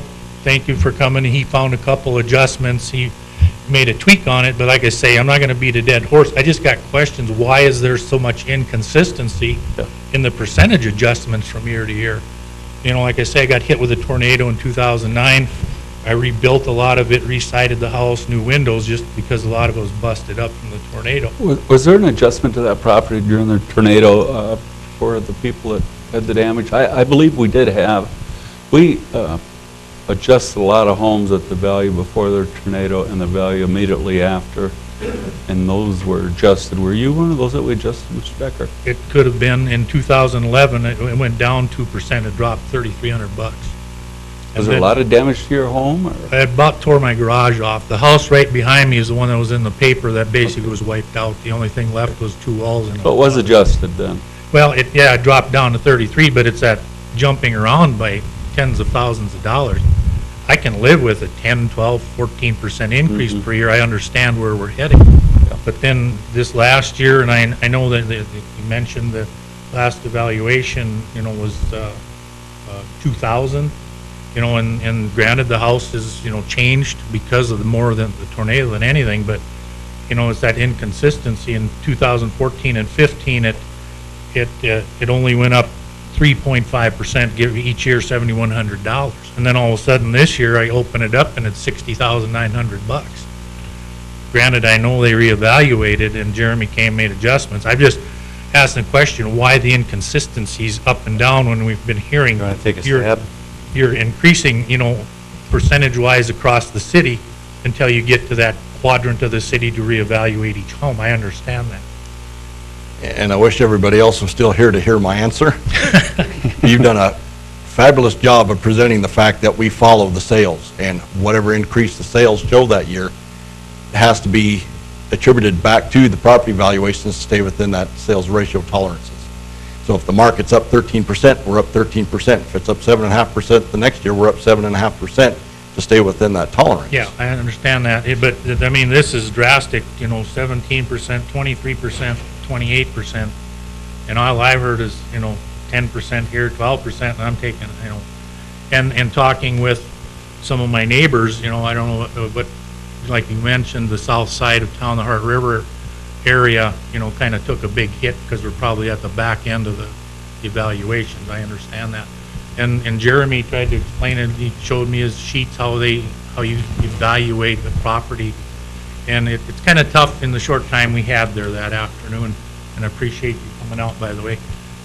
It's just one of those things I think the public needs to probably know a little more, and we need to do our own homework to understand it a little bit, and listening to all the comments and everything. It doesn't pay to beat a dead horse. I think down the road, like one of the gentlemen mentioned, the 80s was a tough time for everybody. And with all the improvements the city doing, I appreciate the good work you guys do, but we're looking at, a new junior high school. We added on to the rec center. We had the new enforcement center. Those mill levies are going to go up, and that's the scary part. Tax-wise, it's affordable to us right now, but those mill levies start going up. And, and one of the, probably the burr that stuck under my saddle is a person came to town looking for money from the city for a new library. That money could have been spent somewhere else on infrastructure. And like you said, Mr. Jackson, we're doing the best you can. But, we're coming into a time again where be prudent on how you spend our tax dollars. Yeah, no question. And I wish I wish we had a better way to get information out. Understandable. You know, the mills for city taxes have gone down 10 years in a row. Yep. Doesn't mean taxes have gone down, but the way we do our budget, and we keep repeating this, but there's just not enough people that can hear us, is we have not increased the take, the total take on city taxes Yep, and I've looked at. for at least 8 years. Property taxes, but with the change coming in the state and legislature going to come back in, we're going to see some changes and adjustments. They were giving us adjustments for property tax credits. You could with other governmental entities. That's the scary part. I'm not going to beat a dead horse. I just wanted to bring those points up. I just Sure. wanted to know, just the inconsistencies, pretty drastic ones that. If you want to pursue it some more. No, sounds like that's fine, Jeremy. Okay. We had a good talk. I appreciate, like I say, thank you for coming. He found a few mistakes, made some adjustments. And looking at properties, watching them over the last 3-4 years in our neighborhood, it's in the ballpark. I'm not going to argue that point. Okay. But we're kind of getting caught on the bubble right now, and when things keep dropping off the next year or two, that's where we're going to watch close again. So Yeah. understandable. So thank you, gentlemen. Appreciate it. Thank you. Who else? Anyone else?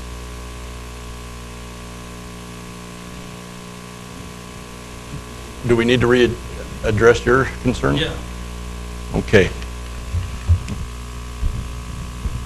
And looking at this, maybe we have a miscommunication here. You said a 10% increase. I show the value last year being $263,200 and this year being $263,700, $500 increase in value. Is the 10%, not sure if we're looking at the same number. I want to make sure I'm accurate. Where did you see the 10% increase at, sir? Well, they didn't say exactly what, but they maybe increase 10% or whatever. Because of the notice requirement? Yes. Okay. And then I have 3 issues in that house. I found out after I moved in. Mm-hmm. 1 bathroom, I can't use, 1 shower, and the master bedroom, can't use it. Because by the time you turn on the water shoots straight to the basement. Okay. And another thing, the basement powers have issue. When you turn or you plug in your charger or computer, the whole thing turn off. I don't know what the problem. So I have to hire somebody to find out that issue. And then another thing is, I have the water heater.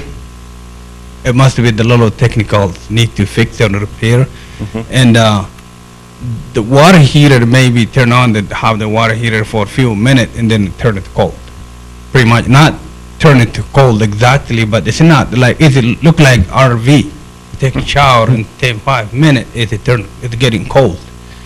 And another thing is the water pressure is very low.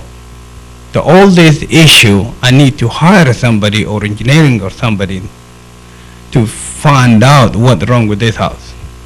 I think the people who inspect the house, they must be lying to me when they give the document. After we moved in, we weren't able to taste the house when we moved in here last year. So after we moved in a week and we found out all this kind of stuff, and they must be lying to me, and they should be let me know if that kind of problem, the house have that kind of problem. So that's going on top of me. Whatever the house value they give me, they want more than want to pay for a house, which is lying, completely wrong. The house value last year showed me to $263,200. I pay over $300. So I should be going to the detail and I'll find out all that stuff. That's my problem, but my question is, if it's possible, depending on the current job and situation, what's going on in North Dakota now, I would like to take it out the 500 if it's possible. If not, I have obligation to pay tax. I understand that. Just asking you guys. Okay.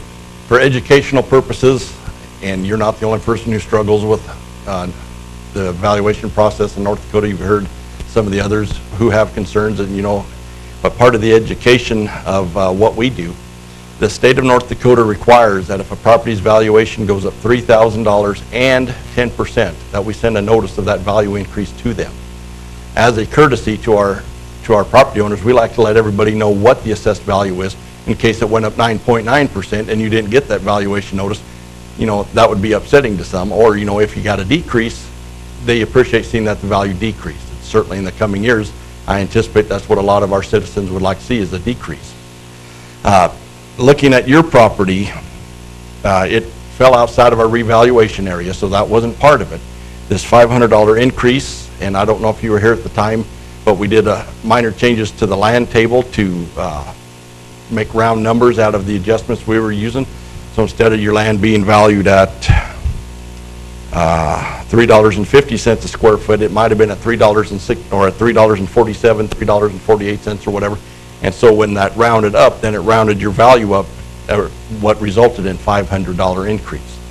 Now, based upon last year's mill levy, and this is going to be an estimate, we don't know what this coming year will bring, that $500 increase in your value would result in about 50 cents worth of additional tax. So it's not $500 more tax, it would be 50 cents more tax. Granted, everybody would like to have another 50 cents to throw in the pop machine or whatever, but we're not talking about a substantial increase in the valuation of your property. And the other thing that Jeremy brought me here, and then just to check if that value of your property at $263,700 is accurate, we value that at roughly 90%. We're about 91% of what that true and full valuation is.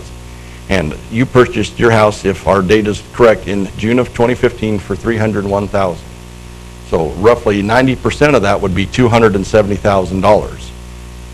We're pretty close to those two numbers. So, if you're concerned that your house was only worth this $263,000 and you had to overpay, we're not talking about the same numbers here as what your purchase price is, because the assessed value is going to be different than what the sales price is.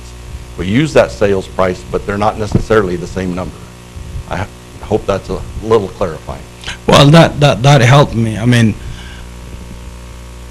I just I understand now. So we depend on the last year value, not this year value. So whatever happened now, the job and whatever the economy or house value is going down or whether it's up, we're not doing this year. We're doing the last year. Right. So if the sales prices go down in 2016, like it's looking like this first quarter, then we'll be looking at decreasing the value of your property, commensurate, in a similar manner or similar change to what the total properties change.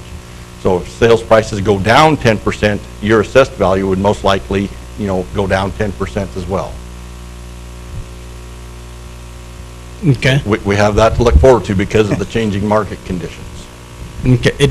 Do this house have the value assessment, whatever the assessment before the 2015, or like 2014, 13? What value that house? The other gentleman talked about his house increasing roughly 3.5% the last 2 years. So, 7% over the last 2 years increase on that one. That's pretty similar to what happened citywide. Have been running right at that 91% level. And again, this year, those sales dropped to just under that. But there was enough going on with the revaluation and with the new construction that we picked that value up there instead of bumping everything 3.5% again. Well, thank you very much. I mean, I'm not want to make an argument, but I understand why we're paying taxes. Mm-hmm. And I'm not, when the one thing is change, it's hit everything up. So my mortgage about $300 more what I used to pay. When I want to go in detail and dig it out with the more information, they told me because the city already sent this, city already did that, so we jack it up your mortgage or your insurance jack it up and all that stuff, whatever they say. So I'm happy to pay taxes. I'm not making an argument, but as long as you're saying that we based it on last year and not based it on this year, so that makes sense. Thank you very much. Yeah. I know with my house personally and the increase in the payment to the bank, they did the same thing to me. They look at this and they utilize the old mill levy. The last few years, the mill's gone down. So yes, they took more money out of my paycheck for a while, but after they paid the taxes, then they had to return some of that. Whether that happens again is anybody's guess at this point. So, Well, you have to be, put yourself under being a good leader too. If you're not paying, nobody gonna pay you. We do appreciate you Right. coming down tonight. Thank you very much. Anybody else?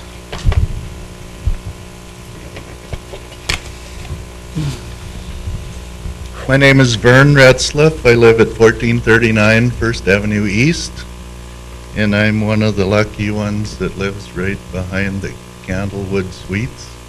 My house is 65 feet from a 65-foot tall motel, and I'm just interested in equalization. I understand that taxes have to be set at a certain level, and I'm fine with what I pay for my property taxes, but I'm concerned with the fact that, you know, you're talking about if you finish your basement, why your house is worth more, so the value goes up. But now that I have that motel back there, everybody that visits me says, that's got to reduce your property value. So I started talking to realtors, and, you know, it's hard to get a good idea what the value actually dropped. But I was just wondering if I have any recourse as far as the assessed value of my house. That area, and you're not the only one, is warranted of additional consideration. In the past, we've looked at that. We've looked at some areas, and we're not going to find another one that backs next to the Candlewood that closely. But there are other factors that, you know, could be considered negative influence as well. In the very recent near past, you know, you were happy to have a house that backed to the Candlewood just so you had a house to live in. That has changed. We recognize that change, and it is something we're going to keep in mind and do a study on that area specifically and any others that we can identify that have negative influences. Certainly, if that area is in the revaluation process, it get picked up immediately. I don't know if that area will be our next stop, but we may make a special exception to that block of houses there too, to take that into consideration additionally. Okay. So would there be value in Mr. Retzlaff meeting with you, or? I don't know that we could support a change yet, especially utilizing last year's sales, but as we accumulate inventory on this market, you know, before, if his was the only house available that was, you know, a split level, I'm assuming split level, most of those are, you know, it's in our price range. We like a split level, has the 3 bedrooms or 4 bedrooms that, you know, our family requires. You may have had 2 choices, and choice number 1 just went to that person there who beat me to the house a minute ago, and this house. So there wasn't the discount for that property. Now, when you have 10 houses to choose from, and his is the only one with this consideration, it will be the last one chosen, or it could possibly be the last one, or depending on what the influences on the other houses are. So just that change in the market with the excess inventory, and it being a buyer's market now instead of a seller's market, completely changes the effect of that Candlewood on it. Well, and if I were to sell my house, why, we wouldn't know if it was just because of the oil downturn or because the people think the motel back there is, you know, negative, or there wouldn't be really any way of knowing. And it could possibly be both, but yeah, how much of each one? And that's what we'll have to discern out of the market. Yeah. So what you're saying, there's nothing right now you can do? I'm not comfortable doing something tonight based off of the sales of 2015, but I'm certainly going to make it a priority looking at those, and, you know, if we can recognize some other areas that over the past 4 or 5 years, people have come in and said, well, I'm on this busy corner, and people keep jumping the curb here, that, you know. So good advice for Mr. Retzlaff would be that a year from now, he should make sure and contact your office. Absolutely. If That makes there's no change, he should come asking why. And I'm not disagreeing with my assessment. I think it's fair enough, and you know, sure, the taxes haven't been changing so much that it's a burden, but sure, I just wanted to address the situation and make sure somebody knew about it. No, I agree. We spoke before, and he was very good about explaining it. But, so that's why I came today, and I learned a lot about equalization. I didn't intend to speak at all, but I just thought I'd get my 2 cents in. Thank you. Glad you came. Yeah, okay, thank you. Thank you.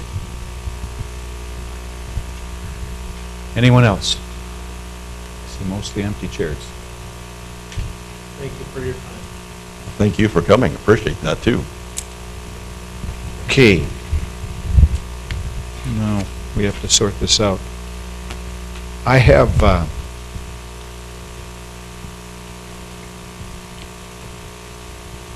my notes suggest that we only have two owners, I'll say, that need attention. Mr. President, I have the same data, I hope, in the Tractor Supply Company and then Schlumberger. Is that what you're looking Okay, at? Or do you have two oh, you're, No. after tonight, Yes. bring back. Oh, we're not even done with this part yet, sir. Well, okay.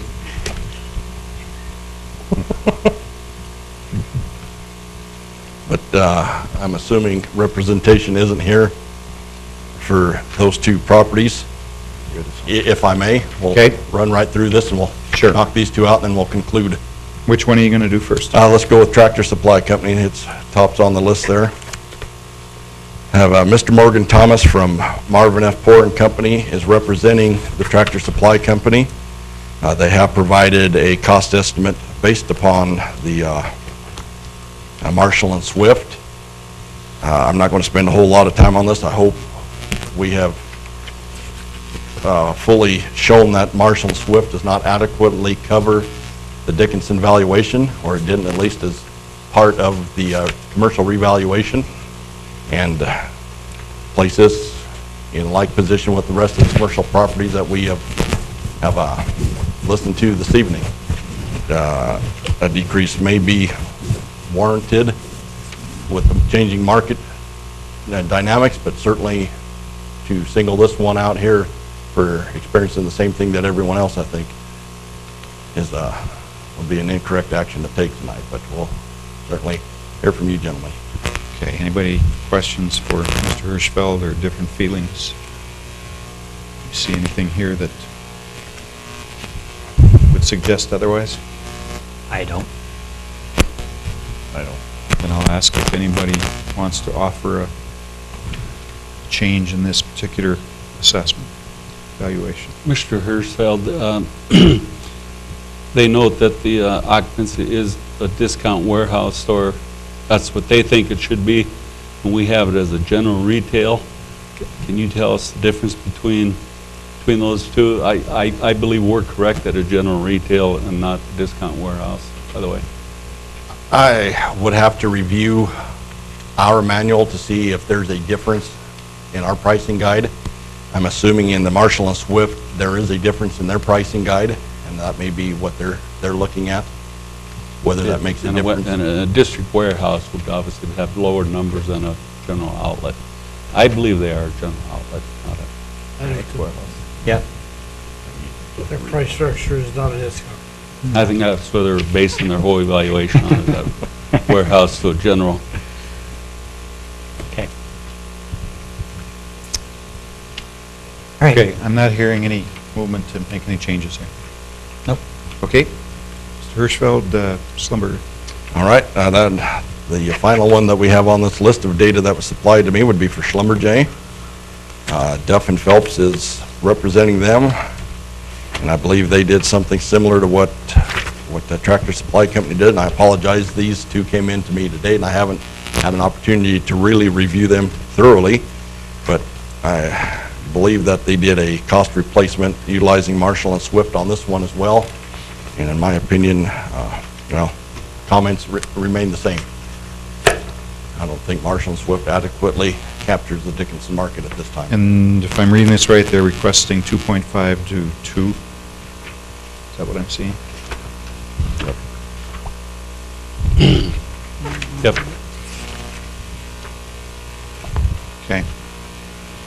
Any comments on those? No. Okay. I'm not hearing anybody that wants to make any changes there. All right. Mr. Hirschfeld, anything else? I do not have anything else for you, Mr. Okay. President, at this time. Now my remark might be a little more to the point. I'm showing that we said to Mr. Osachek that we would take a look at his property. Or, no, he was going to bring a No, he was going to have it. He was going to bring an And appraisal. have it appraised. Yeah. Yep. And then the only other one would be the Sullivans. Mr. Lewis. No, we took care of that. Yeah, We took care of that. Correct. And what, the Sullivans, I think, we're going to come in and meet with you. And meet with you. Yes. Okay. Are those the only two? Does anybody have different notes than that? Because we acted on everything else that, Okay. With that in mind, then, Ms. Goss and I talked about what motion should be made, accepting or not accepting the assessment roll. Where does that leave us, Ms. Goss? We're going to basically continue the meeting. That's correct. We would continue the meeting, and the proper motion is a motion to postpone. And you would indicate the item, so if it's acceptance of the assessment roll, it would be a motion to postpone action on that, and then you would set a specific date and time of when we would come back for that. Okay, we have a couple more items of business, of course, before we can do that. But that means we will not take any action tonight on the assessment roll itself. Correct. Okay? All right. Then,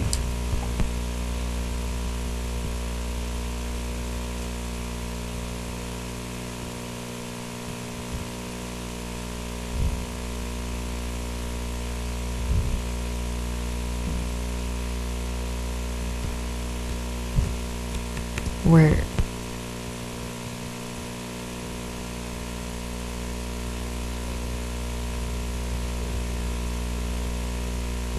so the discussion I think I'm hearing over there is, can we accept the assessment roll except for four exceptions? properties?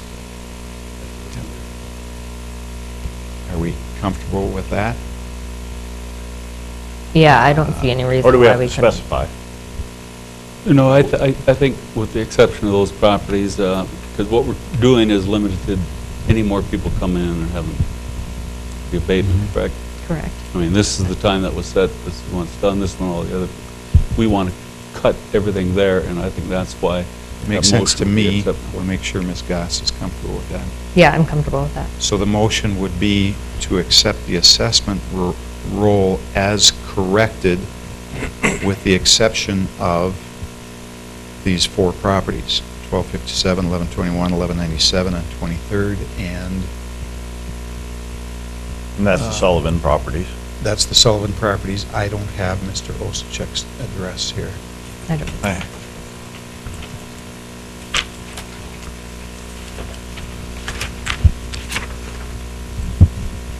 I didn't write that down, I guess.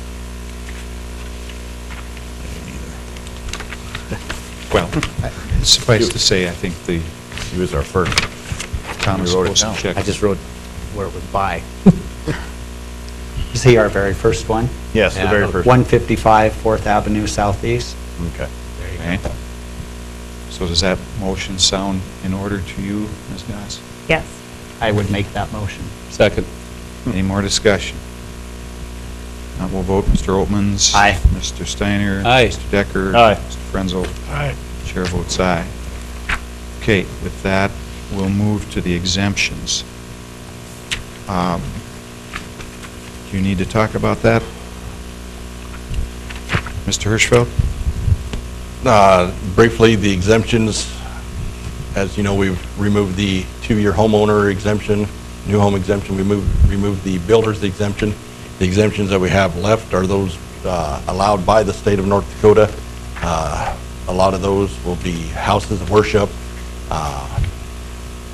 Excuse me, I'm getting tired here. Not-for-profit, certain not-for-profits, and certainly not all. And then we do have personal ones like blind and wheelchair exemptions also. I don't believe there's anything out of the ordinary here. Certainly, I don't think there's anything that would be too great of a concern. And nothing else that I really have to report on what we have here. I believe most, if not all of these, have had this exemption in the past. And As I looked at it, I could see a couple that might change in the future. But nothing, Not anything now. So the motion would be simply to approve the 2016 property tax exemptions as listed. Yes. so Make the moved. motion. Second? Okay. Any more discussion on the exemptions? Now, we'll vote. Mr. Decker. Aye. Mr. Oltmans. Aye. Mr. Frenzel. Aye. Mr. Steiner. Aye. Chair votes aye, that motion carries. Okay, then, we are not going to adjourn.